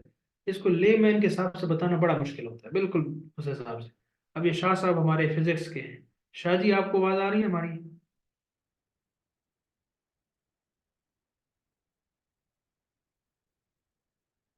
शाह जी हमें बताएंगे ये बात कि इसको लेमन में कितना मुश्किल है बताना, कि आप अगर पावर को या जॉल को, बहुत मुश्किल है। आप उसको साइंसी जबान में समझाना बड़ा इजी होता है, इसको बिल्कुल सिंपल वर्ड्स में और उसमें बहुत मुश्किल होता है चीज़ों को एक्सप्लेन करना। शाह जी, आप रिलेट कर पा रहे हैं इस बात को? जी सर, मैं बिल्कुल देख रहा हूँ, आप बिल्कुल जो है ना जिसे कहते हैं कि पेज से पढ़ा रहे हैं। ये होता बहुत मुश्किल है। अब देखो ना, अब जिसका साइंस बैकग्राउंड है उसको तो पता चल जाता है इसकी पावर है ये, जो है ना वो टाइम के हिसाब से उसकी कितनी एनर्जी के समान में उसको समझ लेता है। लेकिन वैसे उसको आम बताना कि ये वैसे क्या पावर है, तो वो बड़ा मुश्किल होता है बताना। बिल्कुल ऐसा है सर, बस ये कि थोड़ा सा फिर जैसे आप बता रहे हैं थोड़ा सा खुद रिलेट कर लें तो काफ़ी इजी हो जाएगा। ठीक हो गया। ठीक है जी। अच्छा, सीरज ने पूछा कि किलो वाट आवर क्या है, मैं दोबारा बताता हूँ। किलो वाट आवर देखें, मैंने आपको बताया कि आपका जो घर का मीटर है ना, वो जो यूनिट मेजर करता है ना, उसके ऊपर जो रीडिंग आती है, 300 यूनिट जले हैं, 200 यूनिट जले हैं, जितने भी हैं, वो 200 यूनिट क्या होते हैं असल में? 200 किलो वाट आवर होते हैं। 1 किलो वाट आवर कैसे बनता है?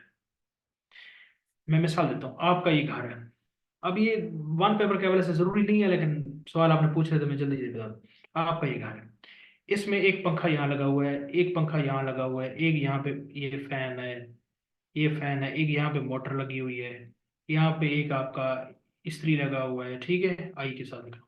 यहाँ पे आपका एक जनाब उसके बाद इसमें एक बल्ब यहाँ लगा हुआ है, एक बल्ब यहाँ लगा हुआ है, ठीक है। ये आपके घर में मिसाल के तौर पे।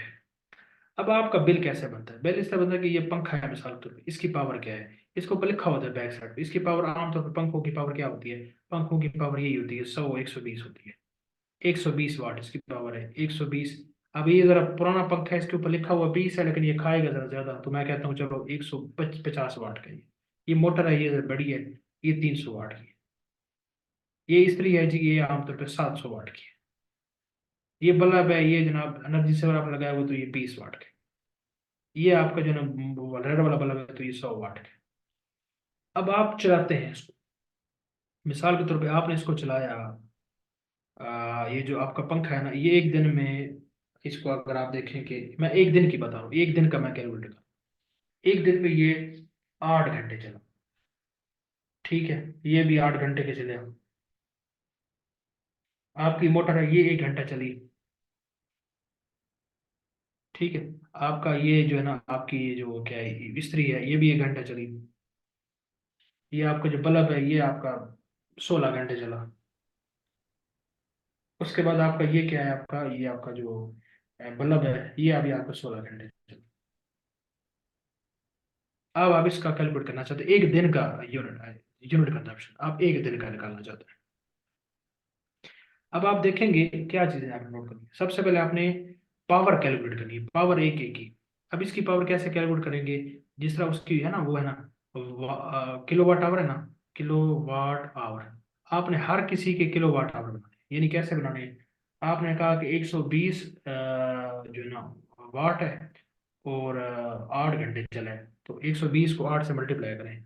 8 0 0 8 0 16, एक आठ, एक आठ, एक आठ, और एक नौ, 960।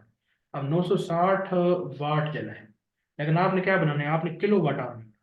तो इसको किलो वाट अगर आपने बनाना, तो इसका मतलब ये हुआ कि आप इसको 1000 पे डिवाइड करेंगे तो किलो बन जाएगा ना। ये तो आपको करना आता होगा। तो आपने निकाल लिया कि इसने जो है ना 0.96 जो है ना वाट खाए हैं एक दिन के। वाट नहीं खाए, यूनिट खाए हैं, मिसाल दे रहा हूँ। इसको आपने किलो किलो की वाट की आवर के फॉर्म में बताना है। उसके बाद आपने इसका कैलकुलेट किया, 108, आपने कहा 8 0 0 8 3 24 4 2 8 8 8, और कितना बनता है 10, 1040। तो आपने कहा कि इसने कितना कहा जी? आपने इसने कहा, आपने कहा कि इसको 1000 पर डिवाइड किया तो 1.04, 1.0 किलो वाट आवर इसने खाए हैं। आपने इसका निकाला 300, जरा अब एक 300, तो ये आपने निकाला तो 0.3 इसने खाए हैं, 1000 पे डिवाइड किया आपने। इसने 1 घंटा चला तो 0.7 इसने खाए हैं। इसको आपस में मल्टीप्लाई करोगे तो 0 और 16 32, तो इसने जनाब 0.32 खाए हैं। इसी तरह इसने भी कितने बनते हैं, ये 1600 बनता है ना, 1600 में ये बन जाएगा आपका 1.6। तो इसको सारों को आप ऐड अप कर दें। आपने कहा ये 0.1, ये 0.96 था, उसके बाद ये 1 है, उसके बाद ये क्या है, ये 1.04 था, 0.3 था, 0, इन सारों को ऐड कर दें। आपके मिसाल के तौर पे आया 5, मिसाल दे रहा हूँ 5, तो 5 किलो वाट आवर आपके कंज्यूम हुए एक दिन में, तो आपके कितने महीने का बिल होता है, 30 दिन का होता है। आप इसको 30 से मल्टीप्लाई कर दें, 500, 5 15, तो आपका 150 किलो वाट आवर हुए हैं इस्तेमाल। तो ये आपके यूनिट्स हैं। फिर इस यूनिट में फिर आपके लगती है जो है ना वो गवर्नमेंट लगाती है कि इसमें से आपके पहले जो 50 यूनिट है ना, उसकी उसका जो रेट है वो ये है कि पहले 50 यूनिट का 7 रुपए का यूनिट है, फिर अगले जो 30 यूनिट है उसका 8 रुपए का यूनिट है, फिर उसका जनाब अगले जो 70 यूनिट है मिसाल के तौर पे उसका ये वाला यूनिट है। जितने यूनिट्स बढ़ते जाते हैं तो रेट बढ़ता जाता है। तो ये सारा कैलकुलेट करके तो इसको उन्होंने लिखा होता है, एक टैब होती है जिसको कहते हैं कॉस्ट ऑफ इलेक्ट्रिसिटी। इलेक्ट्रिसिटी, तो बिजली की जो कॉस्ट है आपकी ये पड़ी है, मिसाल के तौर आपकी बिजली की जो कॉस्ट है वो पड़ी है, मिसाल दे रहा हूँ 800 रुपये। अब आपका बिल 800 तो नहीं होता, आपका बिल तो मिसाल के तौर पे 2000 है। आप उसके साथ फिर टैक्स होते हैं, इस पे जीएसटी भी होगा, इस पे आपने सिर्फ ये तो कंज्यूम की है, उसके साथ आपने जो है ना ये जो लाइंस लॉसेस हैं या लाइंस लगी हुई हैं ये सारा कुछ है, इसके बहुत सारे टैक्सेस गवर्नमेंट के होते हैं, वो शामिल कर कूट के फिर आपका बिल बनता है 2000। इस तरह आपका बिल कैलकुलेट होता है। अब सीरत मैंने बड़ी डिटेल से आपको बता दी है। हाँ जी, बाकी सबको क्लियर हुआ है ये वाला यूनिट्स की कैलकुलेशन, ये आपको पीपीएससी में कोई नहीं पूछेगा, ये सवाल आ गया तो चले डिटेल से एक्सप्लेन हो गया। बाकी सबको ये क्लियर हुआ कि बिल कैसे कैलकुलेट होता है।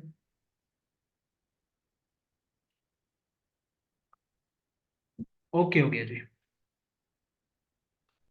आप अपने घर का खुद ही कैलकुलेट कर सकते हैं, आप अपने घर की हर डिवाइस देखें और वो आप उसको कितने देर के लिए इस्तेमाल करते हैं, ऑन एवरेज अंदाजा लगा लेना आप।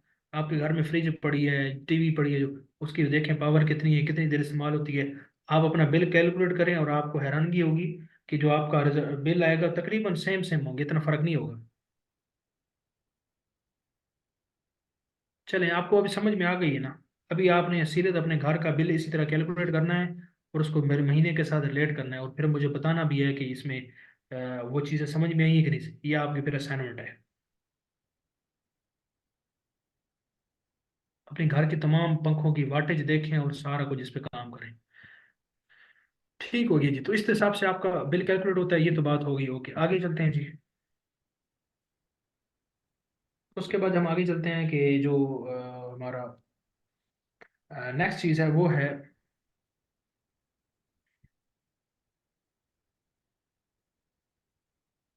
हाँ जी, वो टैक्स तो शामिल है, टैक्स तो फिर इसमें वो तो सारा होगा। अच्छा जी, उसके बाद हम आगे जरा देखते हैं कि जो कौन सी आपको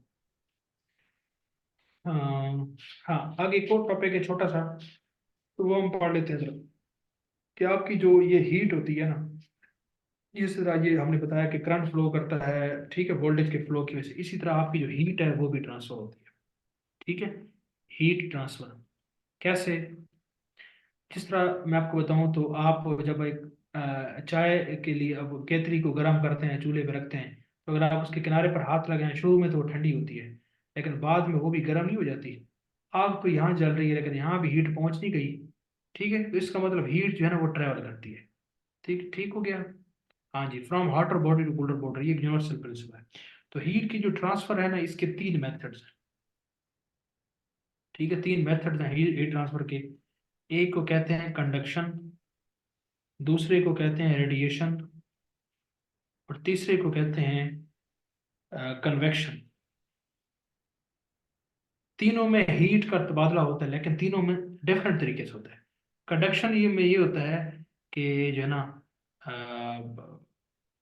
जो फिजिकली कांटेक्ट से हीट जो है ना वो ट्रांसफर होती है। जैसा आपको बताया कि यहाँ पे ये जब आप इसको गर्म कर रहे थे ना, तो यहाँ पे ये जगह गर्म हुई है, इसके साथ ये जुड़ी हुई थी, ये भी गर्म हुई, फिर इसके साथ ये जुड़ा हुआ था, ये जुड़ा हुआ, तो सारा ये फिजिकल कॉन्टैक्ट के साथ जो जुड़ा हुआ था, सारों में हीट ऐसा सा फ्लो करना शुरू कर दी, from hotter body to cooler body, सारी मूव किया। तो इस तरह की जो कंडक्शन होती है हम उसको क्या कहते हैं, इसको हम कहते हैं कंडक्शन कहते हैं। इसको हम क्या कहते हैं, कंडक्शन कहते हैं। इसकी अगर मैं आपको तारीफ बताऊं तो क्या है, transfer of heat through the matter without the actual movement of particles from their position is called conduction. इसमें पार्टिकल्स जो है ना वो खुद मूव नहीं करते। अब ये वाले पार्टिकल्स ने इनको गर्म किया, इन्होंने इनको गर्म किया, इन्होंने इनको गर्म किया, वो पार्टिकल अपनी जगह पे रहे, उन्होंने मूव नहीं किया। और जो हीट ट्रांसफर हुई इसको क्या कहते हैं, कंडक्शन कहते हैं। ये पहला तरीका है, ठीक है। इसी कंडक्शन से फिर कुछ कंडक्टर्स होते हैं और कुछ नॉन कंडक्टर्स होते हैं। कंडक्टर्स वो होते हैं जिनमें से हीट ट्रांस पास हो सकती है, और नॉन कंडक्टर वो होते हैं जिनमें से पास नहीं हो सकती। जिस तरह की आप कहते हैं कि आपका जो सिल्वर है, सिल्वर, ठीक है, सिल्वर ये चांदी है। हम घरों में हम कहते हैं कि जस्त के बर्तन को भी सिल्वर कहते हैं, वो सिल्वर नहीं होता, सिल्वर चांदी को कहते हैं। ये बहुत अच्छा कंडक्टर है। उसके बाद कॉपर की जो वायर्स होती हैं ये बहुत अच्छा कंडक्टर है। एल्यूमिनियम बहुत अच्छा कंडक्टर है। आयरन कंडक्टर है, ठीक है। तो ये सारे कंडक्टर्स हैं। नॉन कंडक्टर क्या है आपको पता है, वुड, लकड़ी आपकी नॉन कंडक्टर है। आपका जो शीशा है, ठीक है, शीशा जो होता है, मिरर, वो आपका नॉन कंडक्टर है। प्लास्टिक आपका नॉन कंडक्टर है। तो ये ना सारे आपके नॉन कंडक्टर्स हैं। कंडक्टर क्या होता है, जिसमें से करंट या हीट फ्लो हो सकती है तो वो कंडक्टर होता है। जिसमें से नहीं फ्लो कर सकती तो वो क्या होता है, नॉन कंडक्टर होता है। तो ये बात आपको क्लियर होगी। तो कंडक्शन तो आपको सबको क्लियर हो गया। अब कंडक्शन क्या है, अब दूसरी जो इसकी टाइप्स है वो अगर हम देखते हैं। अब दूसरी टाइप है,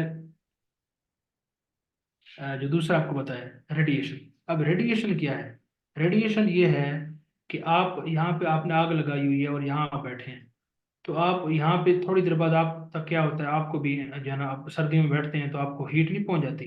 अब हीट तो पहुंचेगी लेकिन दरम्यान में कोई फिजिकल मीडियम तो ऐसा कोई नहीं है ना आपका, लेकिन फिर भी आप तक हीट पहुंच गई। तो ये जो हीट आपको पहुंची है तो ये थ्रू पहुंची है रेडिएशन।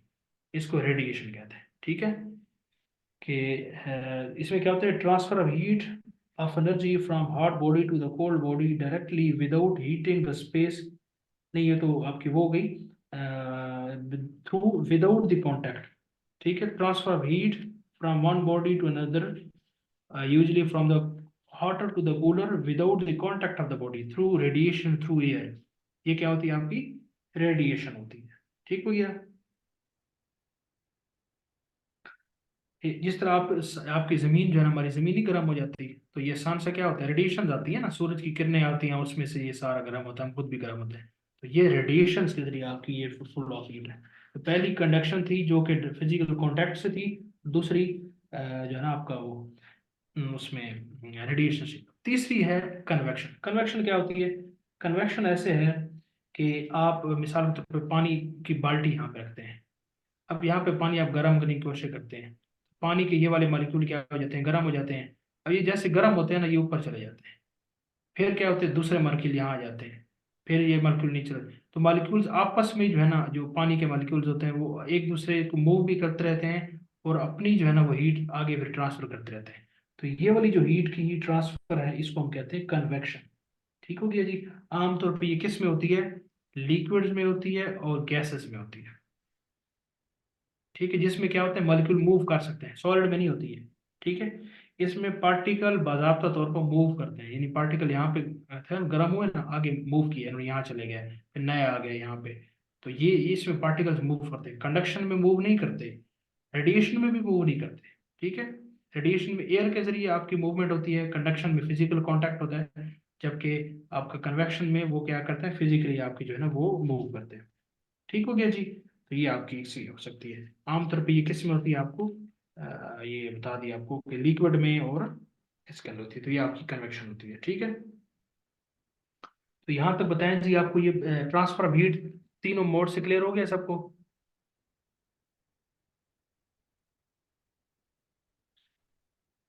हाँ जी बताइए जी, सब मुझे बताएं। ओके हो गया जी, आगे चलते हैं जी।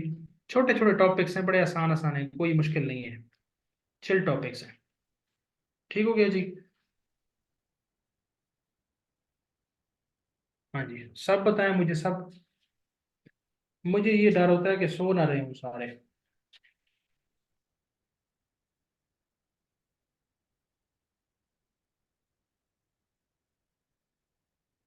हाँ जी, एयर के जरिए ही ट्रांसफर होती है, बिल्कुल एयर इसके लिए चाहिए।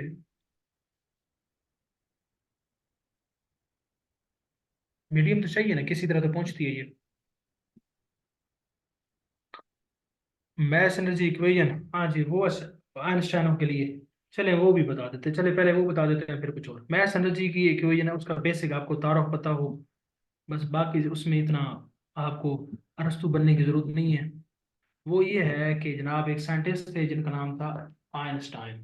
ठीक है, आइंस्टाइन साहब जो थे ना, आइंस्टाइन ये जर्मन थे, यानी जर्मनी से इनका ताल्लुक था।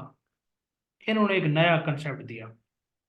इन्होंने क्या कहा, इन्होंने कहा, क्या लिखा है आपने, मेजरमेंट इंस्ट्रूमेंट्स भी करेंगे आप, मेजरमेंट इंस्ट्रूमेंट से भी उसको भी देख लेंगे।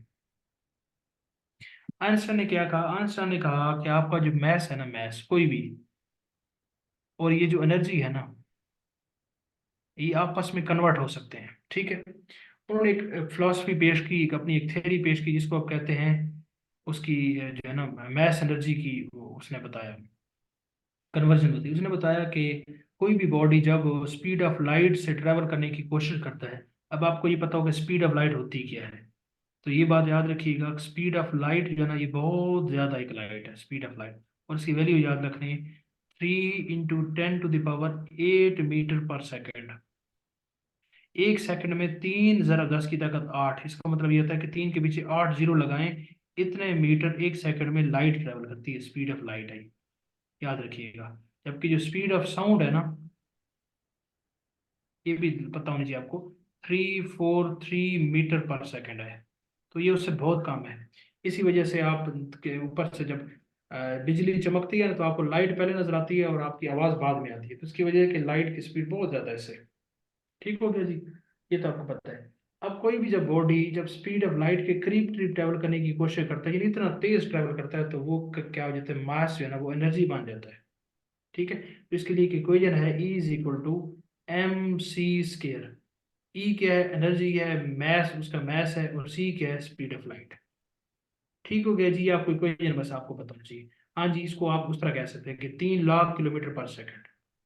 स्पीड ऑफ लाइट कितनी उन्होंने बता दी, उस तरह भी आप कर सकते हैं कि 3 लाख किलोमीटर पर सेकंड। 3 × 10⁻⁸ इस तरह याद रखेंगे तो ज्यादा ओके है। तो ये एनर्जी मैस एनर्जी प्रिंसिपल है, E = mc²। ठीक हो गया जी। अच्छा, उसके बाद क्या है जी, छोटी छोटी और चीजें हैं, वो हम जरा देख लेते हैं। अब क्या है और, कि आपने देखा होगा कि आपके सामने ये एक तालाब है, तालाब में मिसाल के तौर पर पानी है, कोई भी उसमें कोई बच्चा या कोई कंकर फेंकता है तो क्या होता है उसके अंदर, वेव्स पैदा होती है, इसको तो आप जानते हैं। तो एक एक ऐसे ऐसे ना ऐसे रिंगल्स पैदा होते हैं, तो ये क्या होते हैं, वेव्स होती हैं, वेव्स।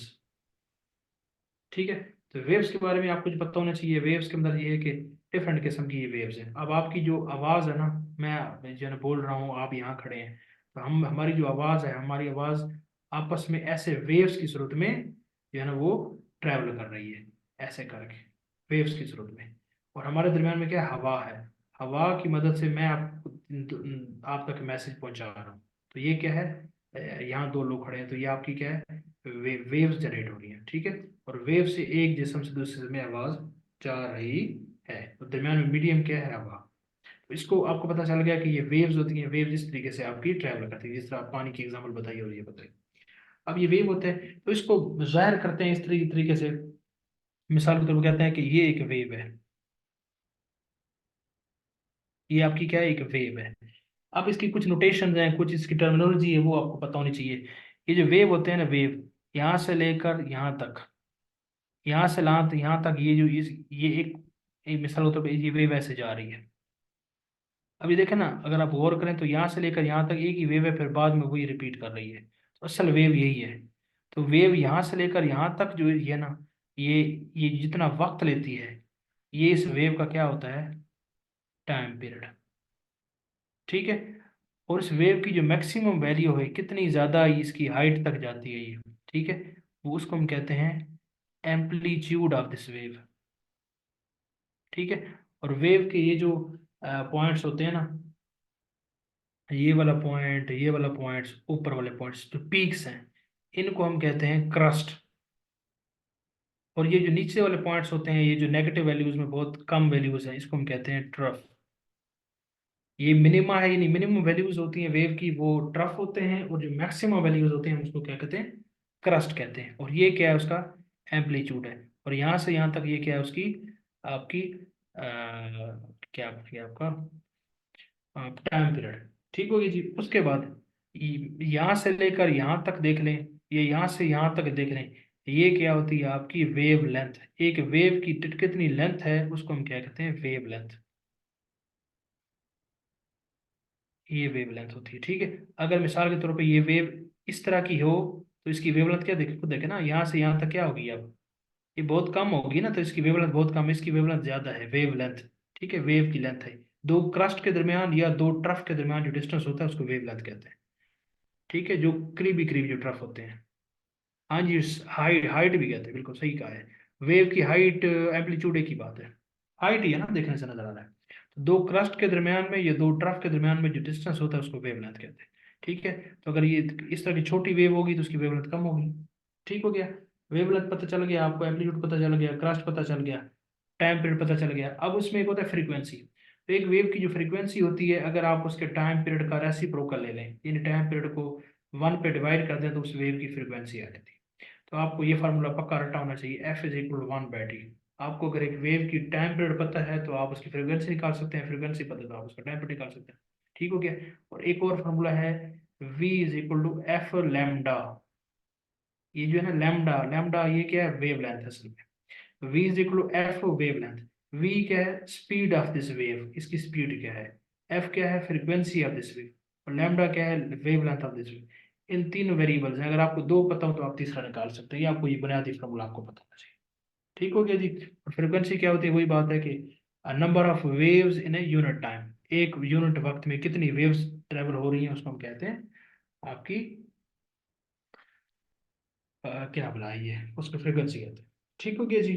ये तो आपको बात क्लियर होगी, और ये आपको यहाँ तक हो गई बात क्लियर। हाँ जी, जरा बताइए, यहाँ तक आपको क्लियर होगी बात। ये सारी बातें आपने पढ़ी हुई हैं। ओके हो गया जी।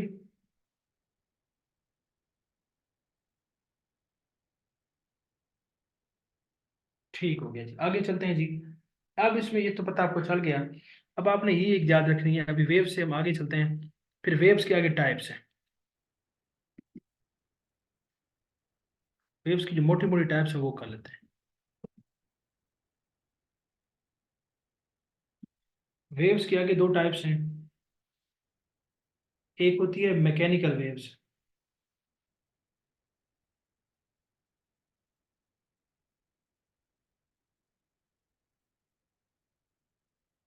और एक होती है इलेक्ट्रोमैग्नेटिक वेव।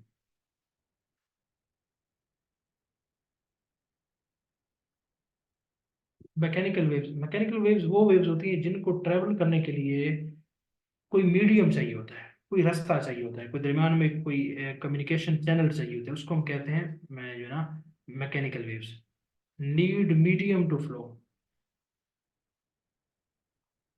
उसको क्या कहते हैं, मैकेनिकल वेव। जैसा कि यहाँ पे एक शख्स है, यहाँ पे एक शख्स है, दोनों आपस में बात कर रहे हैं, ये इसकी बात ऐसे जा रही है, ये सुन रहा है, इसकी बात ऐसे जा रही है, सुन रहा है। दरमियान में क्या है, एक मीडियम है। मीडियम क्या है आपको नजर नहीं आ रहा, लेकिन यहाँ पे मीडियम क्या है, एयर है। और एयर मीडियम है जिनके जरिए ये जनाब एक जगह से दूसरी जगह बात पहुंच रही है। तो इसका मतलब ये हुआ कि जो हमारी साउंड वेव्स हैं, साउंड वेव्स क्या होती हैं, मैकेनिकल वेव्स हैं। उनको एक जगह से दूसरी जगह मूव करने के लिए मीडियम चाहिए। इसी तरह कुछ ऐसी वेव्स होती हैं जिनको ट्रैवल करने के लिए मीडियम की जरूरत नहीं होती, उसको क्या कहते हैं, नो मीडियम, यानी कि नो मीडियम, उनको कहते हैं इलेक्ट्रोमैग्नेटिक वेव्स। ठीक है। अब इलेक्ट्रोमैग्नेटिक वेव्स यानी कुछ ऐसी भी जगह होती है जहाँ पे मीडियम नहीं होता, तो वहां पे कैसे वेव्स ट्रेवल होंगी, तो वहां पे मैकेनिकल वेव्स तो नहीं जा सकती, वहां पे आपकी इलेक्ट्रोमैग्नेटिक वेव्स ही ट्रेवल करती है। जिस तरह स्पेस है, और स्पेस के अंदर तो वैक्यूम है ना, कोई वो नहीं है, हवा तो नहीं है। वहां पे अगर कोई दो शख्स आपस में साथ भी खड़े हो तो एक दूसरे को बात करेंगे तो समझ में उनको नहीं आएगी, और बात पहुंचेगी भी नहीं आवाज, उसकी वजह है कि दरमियान में एयर नहीं है तो उनकी बात नहीं पहुंच सकती। तो वहां पे फिर इलेक्ट्रोमैग्नेटिक वेव इस्तेमाल होती है। वो क्या होती है, जिनको मीडियम नहीं चाहिए। और ये कौन सी वेव है, जिस तरह सन रेज हैं आपकी, उस तरह वो आपकी रेडियो वेव्स हैं। ठीक है। उसके अलावा आपकी ये जो माइक्रोवेव्स होती हैं, ये सारी की सारी जितनी भी वेव्स हैं आपकी, ये क्या है, आपकी इलेक्ट्रोमैग्नेटिक वेव्स है। इनके लिए कोई मीडियम नहीं चाहिए होता। सन रेज जब उस सन से आती हैं रेज, तो इनको मीडियम तो नहीं चाहिए ना, स्पेस में से गुजर के आ जाती हैं। ठीक हो गया। तो आपको बस बेसिक पता हो कि इलेक्ट्रोमैग्नेटिक वो वेव्स होती हैं जिनको गुजरने के लिए कोई मीडियम नहीं चाहिए।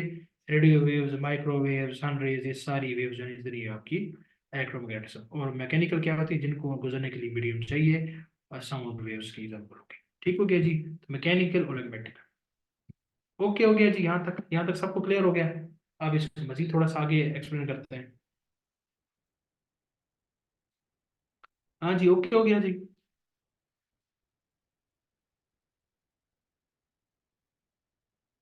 बिल्कुल।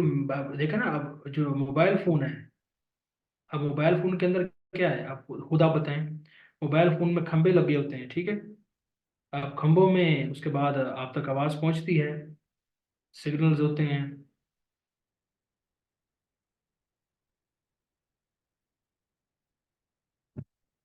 तो अगर आपकी एयर ना हो तो वहां तक आपके सिग्नल नहीं पहुंचते ना,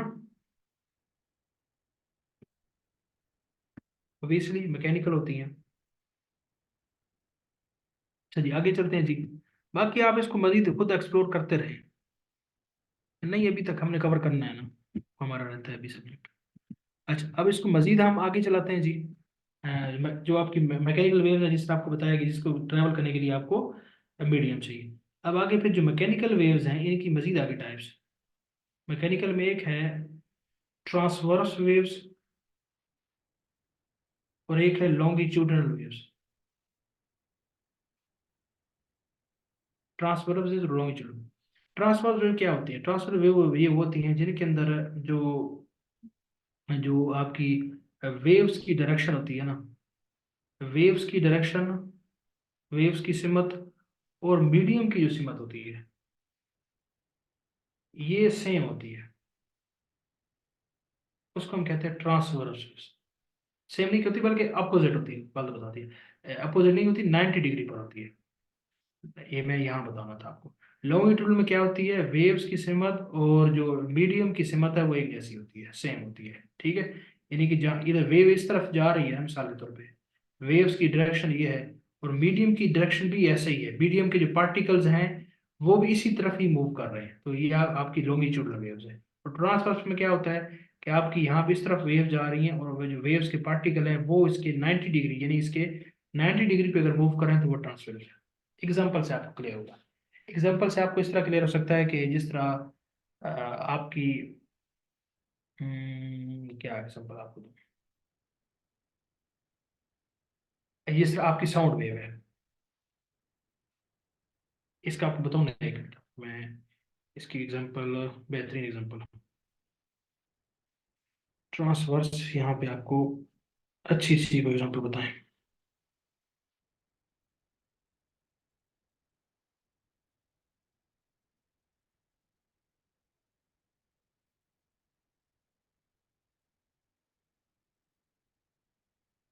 ये मैं चाह रहा हूँ आपको जरा ना अच्छी सी यहाँ पे सर्च करके जो है कोई और एग्जाम्पल।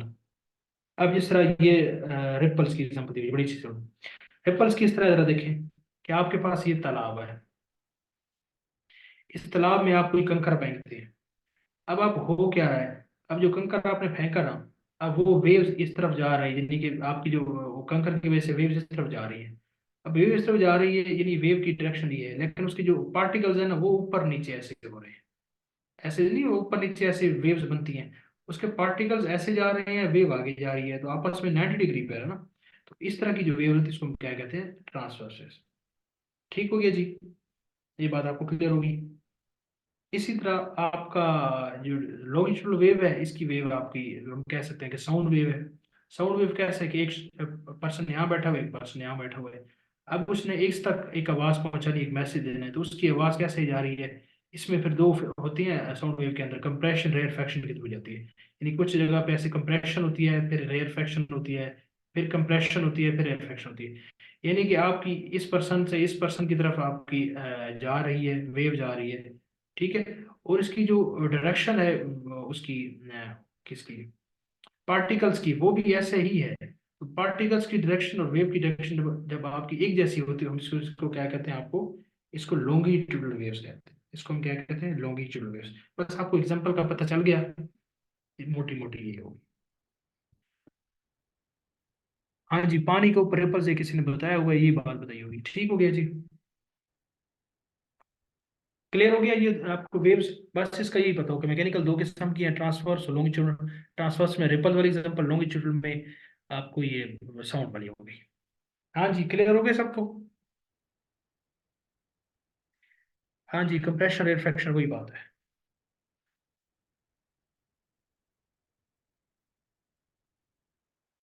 ठीक हो गया जी। अब यहाँ पे एक और बात नोट कर लें कि जो आप साउंड वेव्स की भी बात हुई है कि साउंड वेव जो है ना वो मुख्तलिफ फ्रिक्वेंसी की होती है, लेकिन इंसानी कान की जो ऑडिबल रेंज है वो सारी फ्रिक्वेंसी हम नहीं सुन सकते। तो याद रखिएगा, इंसानी कान 20 से 20,000 हर्ट्स की जो आवाज़ें हैं वो सुन सकता है। 20 से 20,000 हर्ट्स, हर्ट्स क्या है, ये फ्रिक्वेंसी का यूनिट है, फ्रिक्वेंसी यूनिट है, ठीक है। और ये किसके बराबर होगा, 1/t है तो 1/सेकंड, यानी सेकंड इनवर्स आपका हर्ट्स के बराबर है। तो ये 20 से 20,000 हर्ट्स की जो आवाज़ें हैं ये इंसान सुन सकता है, इनको ऑडिबल फ्रिक्वेंसी रेंज कहते हैं। इससे कम की आवाज़ें भी इंसान नहीं सुन सकता और इससे ज़्यादा भी नहीं कर सकता। ज़मीर मैंने यही नहीं लिखा,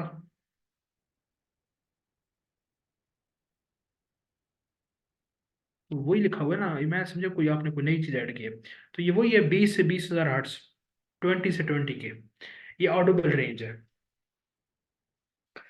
तो उसके बाद क्या है कि कुछ ऐसे जानवर होते हैं जिनकी ऑडिबल रेंज जो है ना इंसानों से डिफरेंट है, ठीक है। जिस तरह आप डॉग्स के बारे में कहते हैं कि डॉग जो है ना वो ऐसी आवाज़ें भी जो इंसानों के लिए इंसान नहीं सुन सकता, वो भी सुन लेते हैं, ठीक है। इसी तरह कुछ और भी, हॉर्स की डिफरेंट रेंज है, कॉव की डिफरेंट रेंज है, बैट की, इस तरह की ना कुछ की डिफरेंट रेंज है वो। तो ये इसकी लॉजिक है इसको रखने की। तो आप देखें, अगर इंसान सारी आवाज़ें सुन सकता तो कितने मसाइल होते। मिसाल के तौर पे देखें, इस ज़मीन पे कितने कीड़े चल रहे हैं, उनकी भी तो आवाज़ें हैं, उनके सांस लेने की भी आवाज़ें हैं, पत्तों की सरसराहट है, जो दरख्त है वो आगे बढ़ते हैं, उनमें से फूल निकलते हैं, तो उनकी भी आवाज़ें ही होती है ना, लेकिन हमें वो सुनाई नहीं देती। अल्लाह ने इंसान का ऐसा सिस्टम बनाया, अगर हमें सारी आवाज़ें सुनाई देती होती तो फिर क्या होता, हम रहने, इंसान का जो सर्वाइवल है वो यहाँ पे मुमकिन ही ना होता। इसी तरह बहुत सारी जो है ऊपर एस्ट्रोनॉमी में बहुत बड़े कोलिजन्स होते हैं, धमाके शमाके होते रहते हैं, लेकिन उसकी हवा आवाज़ हमें नहीं आती, उसकी बहुत ज़्यादा ऊंची आवाज़ होती है। तो उससे हमें बचाने के लिए जो है ना अल्लाह ने जो है ना वो ऐसे किए रखा है सिस्टम। तो 20 से 20,000 आर्ट्स आपको ये पता होना चाहिए कि ये ऑडिबल रेंज है, और ये आपको ये इंसान को यही आवाज़ आती है। इसके अलावा मुख्तलिफ जानवरों की छोटी मोटी चेंज है। हाँ जी, यहाँ तक क्लियर हो गया सबको।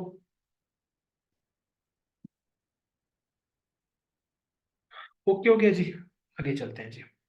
अब आवाज के बारे में दो चार बातें और हैं। एक है आवाज की पिच और एक है लाउडनेस, इन दोनों को फर्क पता आपने करना। लाउडनेस ये होता है कि कोई भी आवाज कितनी ऊंची है उसको हम कहते हैं लाउडनेस। मिसाल के तौर पे मैं कहता हूँ ना ऊंचा बोले, यानी एक शख्स ने कहा कि मैं पाकिस्तान हूँ, फिर कहा मैं पाकिस्तान हूँ, फिर कहा मैं पाकिस्तान हूँ, तो ये जो उसकी जो इंटेंसिटी में फर्क आता है ना, इसको कहते हैं लाउडनेस। ठीक हो गया, ये आपको पता चल गया। ये आपको आमतौर पर जो इस्तेमाल होता है, कम बोले तो हम कहते हैं जरा लाउड बोले तो वो लाउडनेस होती है। इसके साथ एक होती है आवाज की पिच। आवाज की पिच ये होती है कि आप देखोगे पतली आवाज जिस तरह होती है, जो पतली आवाजें होती हैं जिस तरह छोटे बच्चों की होती है ना, बच्चों की पतली आवाज होती है, श्रिंक की आवाज, और लड़कियों की आवाज होती है वो, ठीक है। तो जो पतली आवाज होती है या लड़कियों की जो आवाज होती है, खासतौर पर जो पतली आवाज, उसकी जो पिच है ना वो ज्यादा होती है। और मर्दों की आवाज या बड़ों की आवाज क्या होती है, उसकी जो पिच है वो कम होती है। बस आपको इतना पता होना चाहिए कि बच्चों और लड़कियों की जो पिच है वो आवाज की क्या होती है, ज्यादा होती है। ये जो यानी उसकी जो श्रिंकीपन है या जो उसकी ऊंची आवाज है या जो वो होती है ना, उसको कैटर करने के लिए जो टर्म है फिजिक्स में वो क्या है, पिच आवाज। एक है quality of sound. Quality of sound का मतलब ये होता है कि आप एक कमरे में बैठे हैं, बाहर कोई हारमोनियम बजा रहा है, कोई रो रहा है, कोई गा रहा है, कोई बांसुरी बजा रहा है, कोई खेल रहा है, कोई कूद रहा है, तो उनकी आप डिफरेंट आवाज़ को रिकॉग्नाइज करते हैं। कैसे, आप कहते हैं ये हारमोनियम की आवाज़ है, आप कहते हैं ये बांसुरी की आवाज़ है, आप कहते हैं ये रोने की आवाज़ है, आप कहते हैं ये जानवर की आवाज़ है। तो उनके अंदर ये जो क्वालिटी डिफरेंट किस्म की आवाज़ों को कैटेगराइज करना अलग से, इसको कहते हैं क्वालिटी ऑफ साउंड। ठीक हो गया जी।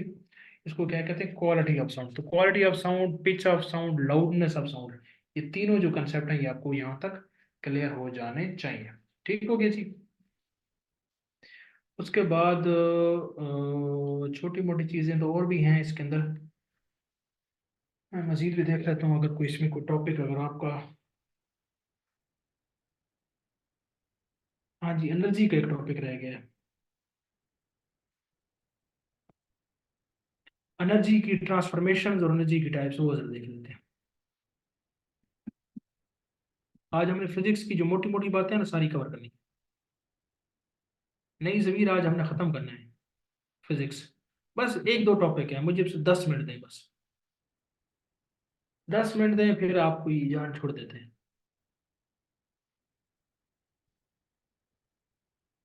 अच्छा जी, अब आ गया हमारे पास जो है ना, क्या थी, एनर्जी की जो है ना कन्वर्जन, वो आपको पता होनी चाहिए। मुख्तलिफ किस्म की एनर्जी है, उसको जरा देखते हैं जी। बस मुझे बस 10 मिनट दें, 10 मिनट 10 मिनट दे दें, मैं ख़त्म करता हूँ इसको।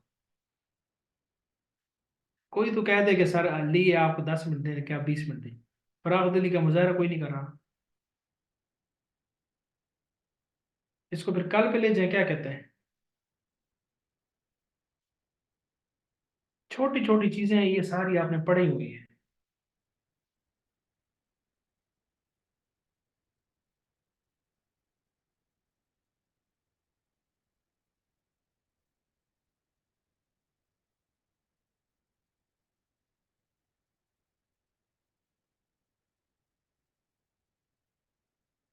बिल्कुल जी बिल्कुल।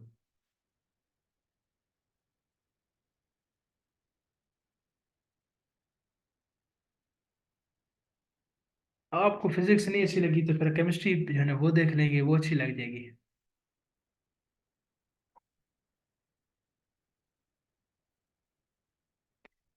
एक छोटा सा 5 मिनट मुझे देना, मैं 10-50 तक कर लूँ, फिर हमारा तकरीबन टॉपिक हमारे हो जाएंगे। बाकी बहुत सारे और भी हैं लेकिन छोटे से।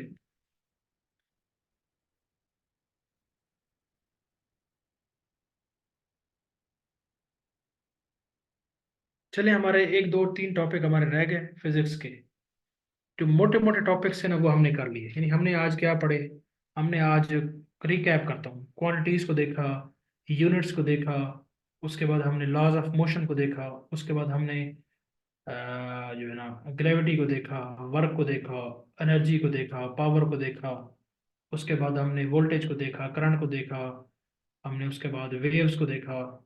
ठीक है, वेव्स की डिफरेंट किस्म की टाइप्स को देखा, साउंड्स को देखा। तो ये हमने काफ़ी सारी चीज़ें देख ली। अब इसमें दो तीन टॉपिक्स हैं, वो इंशाल्लाह हम कल कर लेंगे। कल वो भी कर लेंगे, कल हम एक नया सब्जेक्ट भी स्टार्ट कर देंगे। ठीक हो गया जी। तो ज़रा मुझे बताइए, आज सबको समझ में आ गई चीज़ें।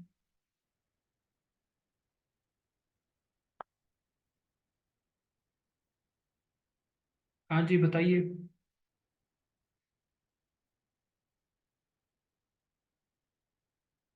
हाँ जी, हमने 1.5 घंटे में पढ़ ली चीज़ें, वही बात है। अब इसके लिए ना आप एक काम करें, काम आपने ये करना है कि आपने ना 6th 7th 8th की जो साइंस की किताब है ना, छठी सातवीं आठवीं की, वो आपने लाजमी पढ़नी है, पंजाब टेक्स्ट बुक की।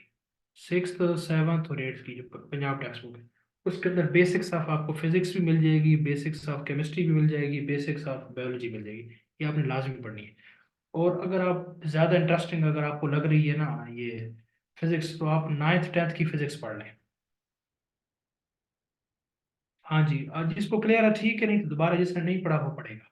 ठीक है, जिसको अच्छी लग रही है फिजिक्स वो 9वीं 10वीं की फिजिक्स भी पढ़ ले, और अगर किसी को नहीं लग रही तो ना पढ़े, कोई मसला नहीं है।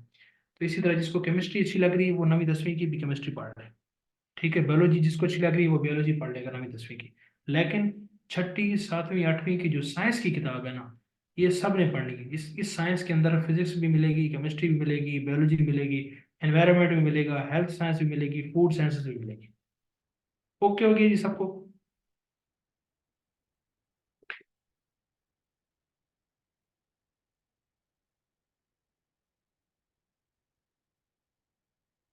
सबको क्लियर हो गया।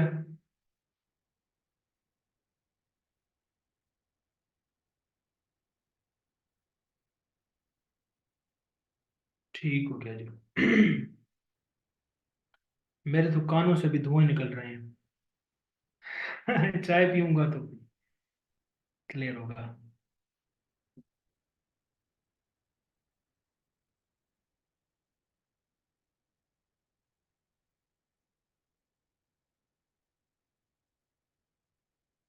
बिल्कुल आसान चीजें हैं, कोई मुश्किल चीजें नहीं है, ठीक है। बस इस पे जज्बे के साथ पढ़ें, चीजों को सीखें, देखें कितनी चीजें आप इसमें सीख रहे हैं। तो कोशिश करेंगे हम अगले 2 दिनों में हमने।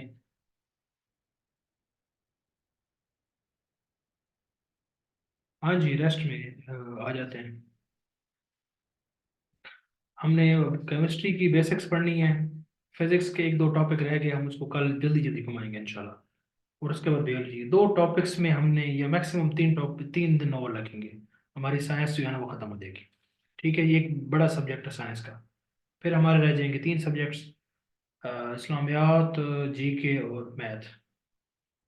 वो भी इंशाल्लाह कोशिश करेंगे कि हम उसको 22 मई से, यानी कि 4 महीने से पहले पहले अपना हम उसको वाइंड अप कर लें। फिर जो है ना, आप होंगे, आपके नोट्स होंगे, आपकी किताबें होंगी, और आप तैयारी करेंगे अच्छे तरीके से। उनको तैयार कर लेंगे तो आपकी तैयारी ओके हो जाएगी। ठीक हो गया जी। किसी का कोई सवाल है या कोई चीज़ समझ में नहीं आई, पूछे। प्रिपरेशन के हवाले से कोई सवाल है, वैसे कोई सवाल है, बताएं।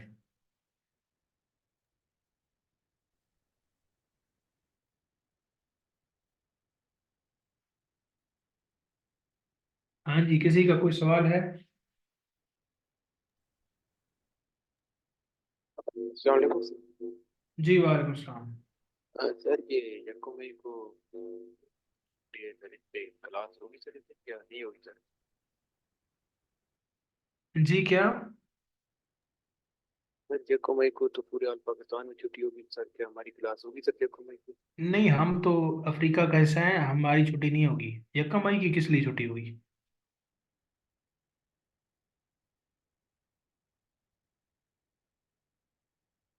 छुट्टी छुट्टी कोई नहीं है। छुट्टी जो है ना वो हफ्तावार छुट्टी अभी आपने मनाई है ना।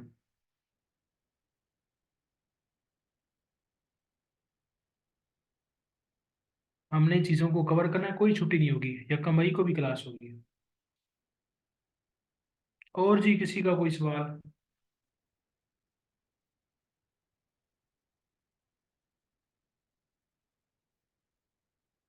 छुट्टी के अलावा किसी का कोई सवाल है तो करें।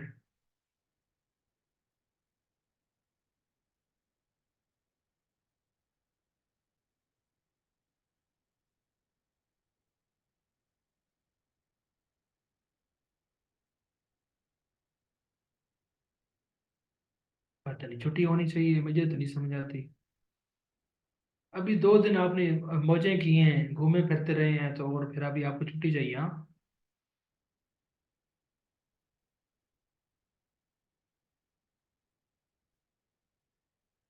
छुट्टी नहीं होनी चाहिए बिल्कुल।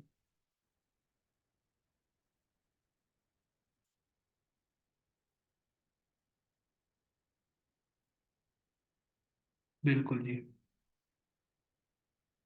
हाँ, हाथों की चेन बनाएंगे, बिल्कुल जी, वही बात है ना।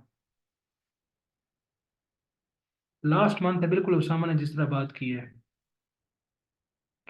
और लास्ट मंथ है, जब आप ये इंशाल्लाह हम इसको वाइंड अप कर देंगे 22 मई या 23 मई तक, उसके बाद आपकी पक्की छुट्टी है। फिर आप मौजें करें, कूदें, छलांगे लगाएं, मेरी तरफ से आज़ाद होंगे।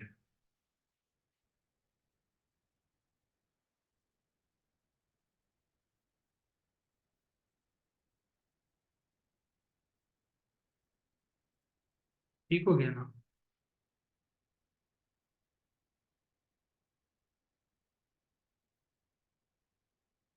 ठीक है, किसी का कोई सवाल है तो पूछ लें, बाकी फिर हम इसको क्लोज करते हैं आज के एक्टिविटी को।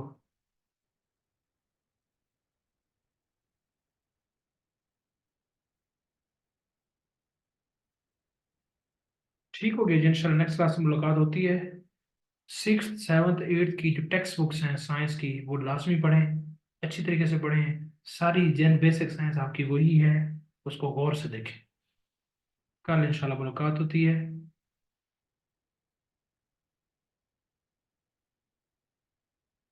नहीं नहीं नहीं नहीं, वो क्यों पढ़ेंगे, वो जरूरत नहीं है, वो तो फिजिक्स की थोड़ी सी एडवांस चीजें हैं निशान, वो किधर समझ में आएंगी।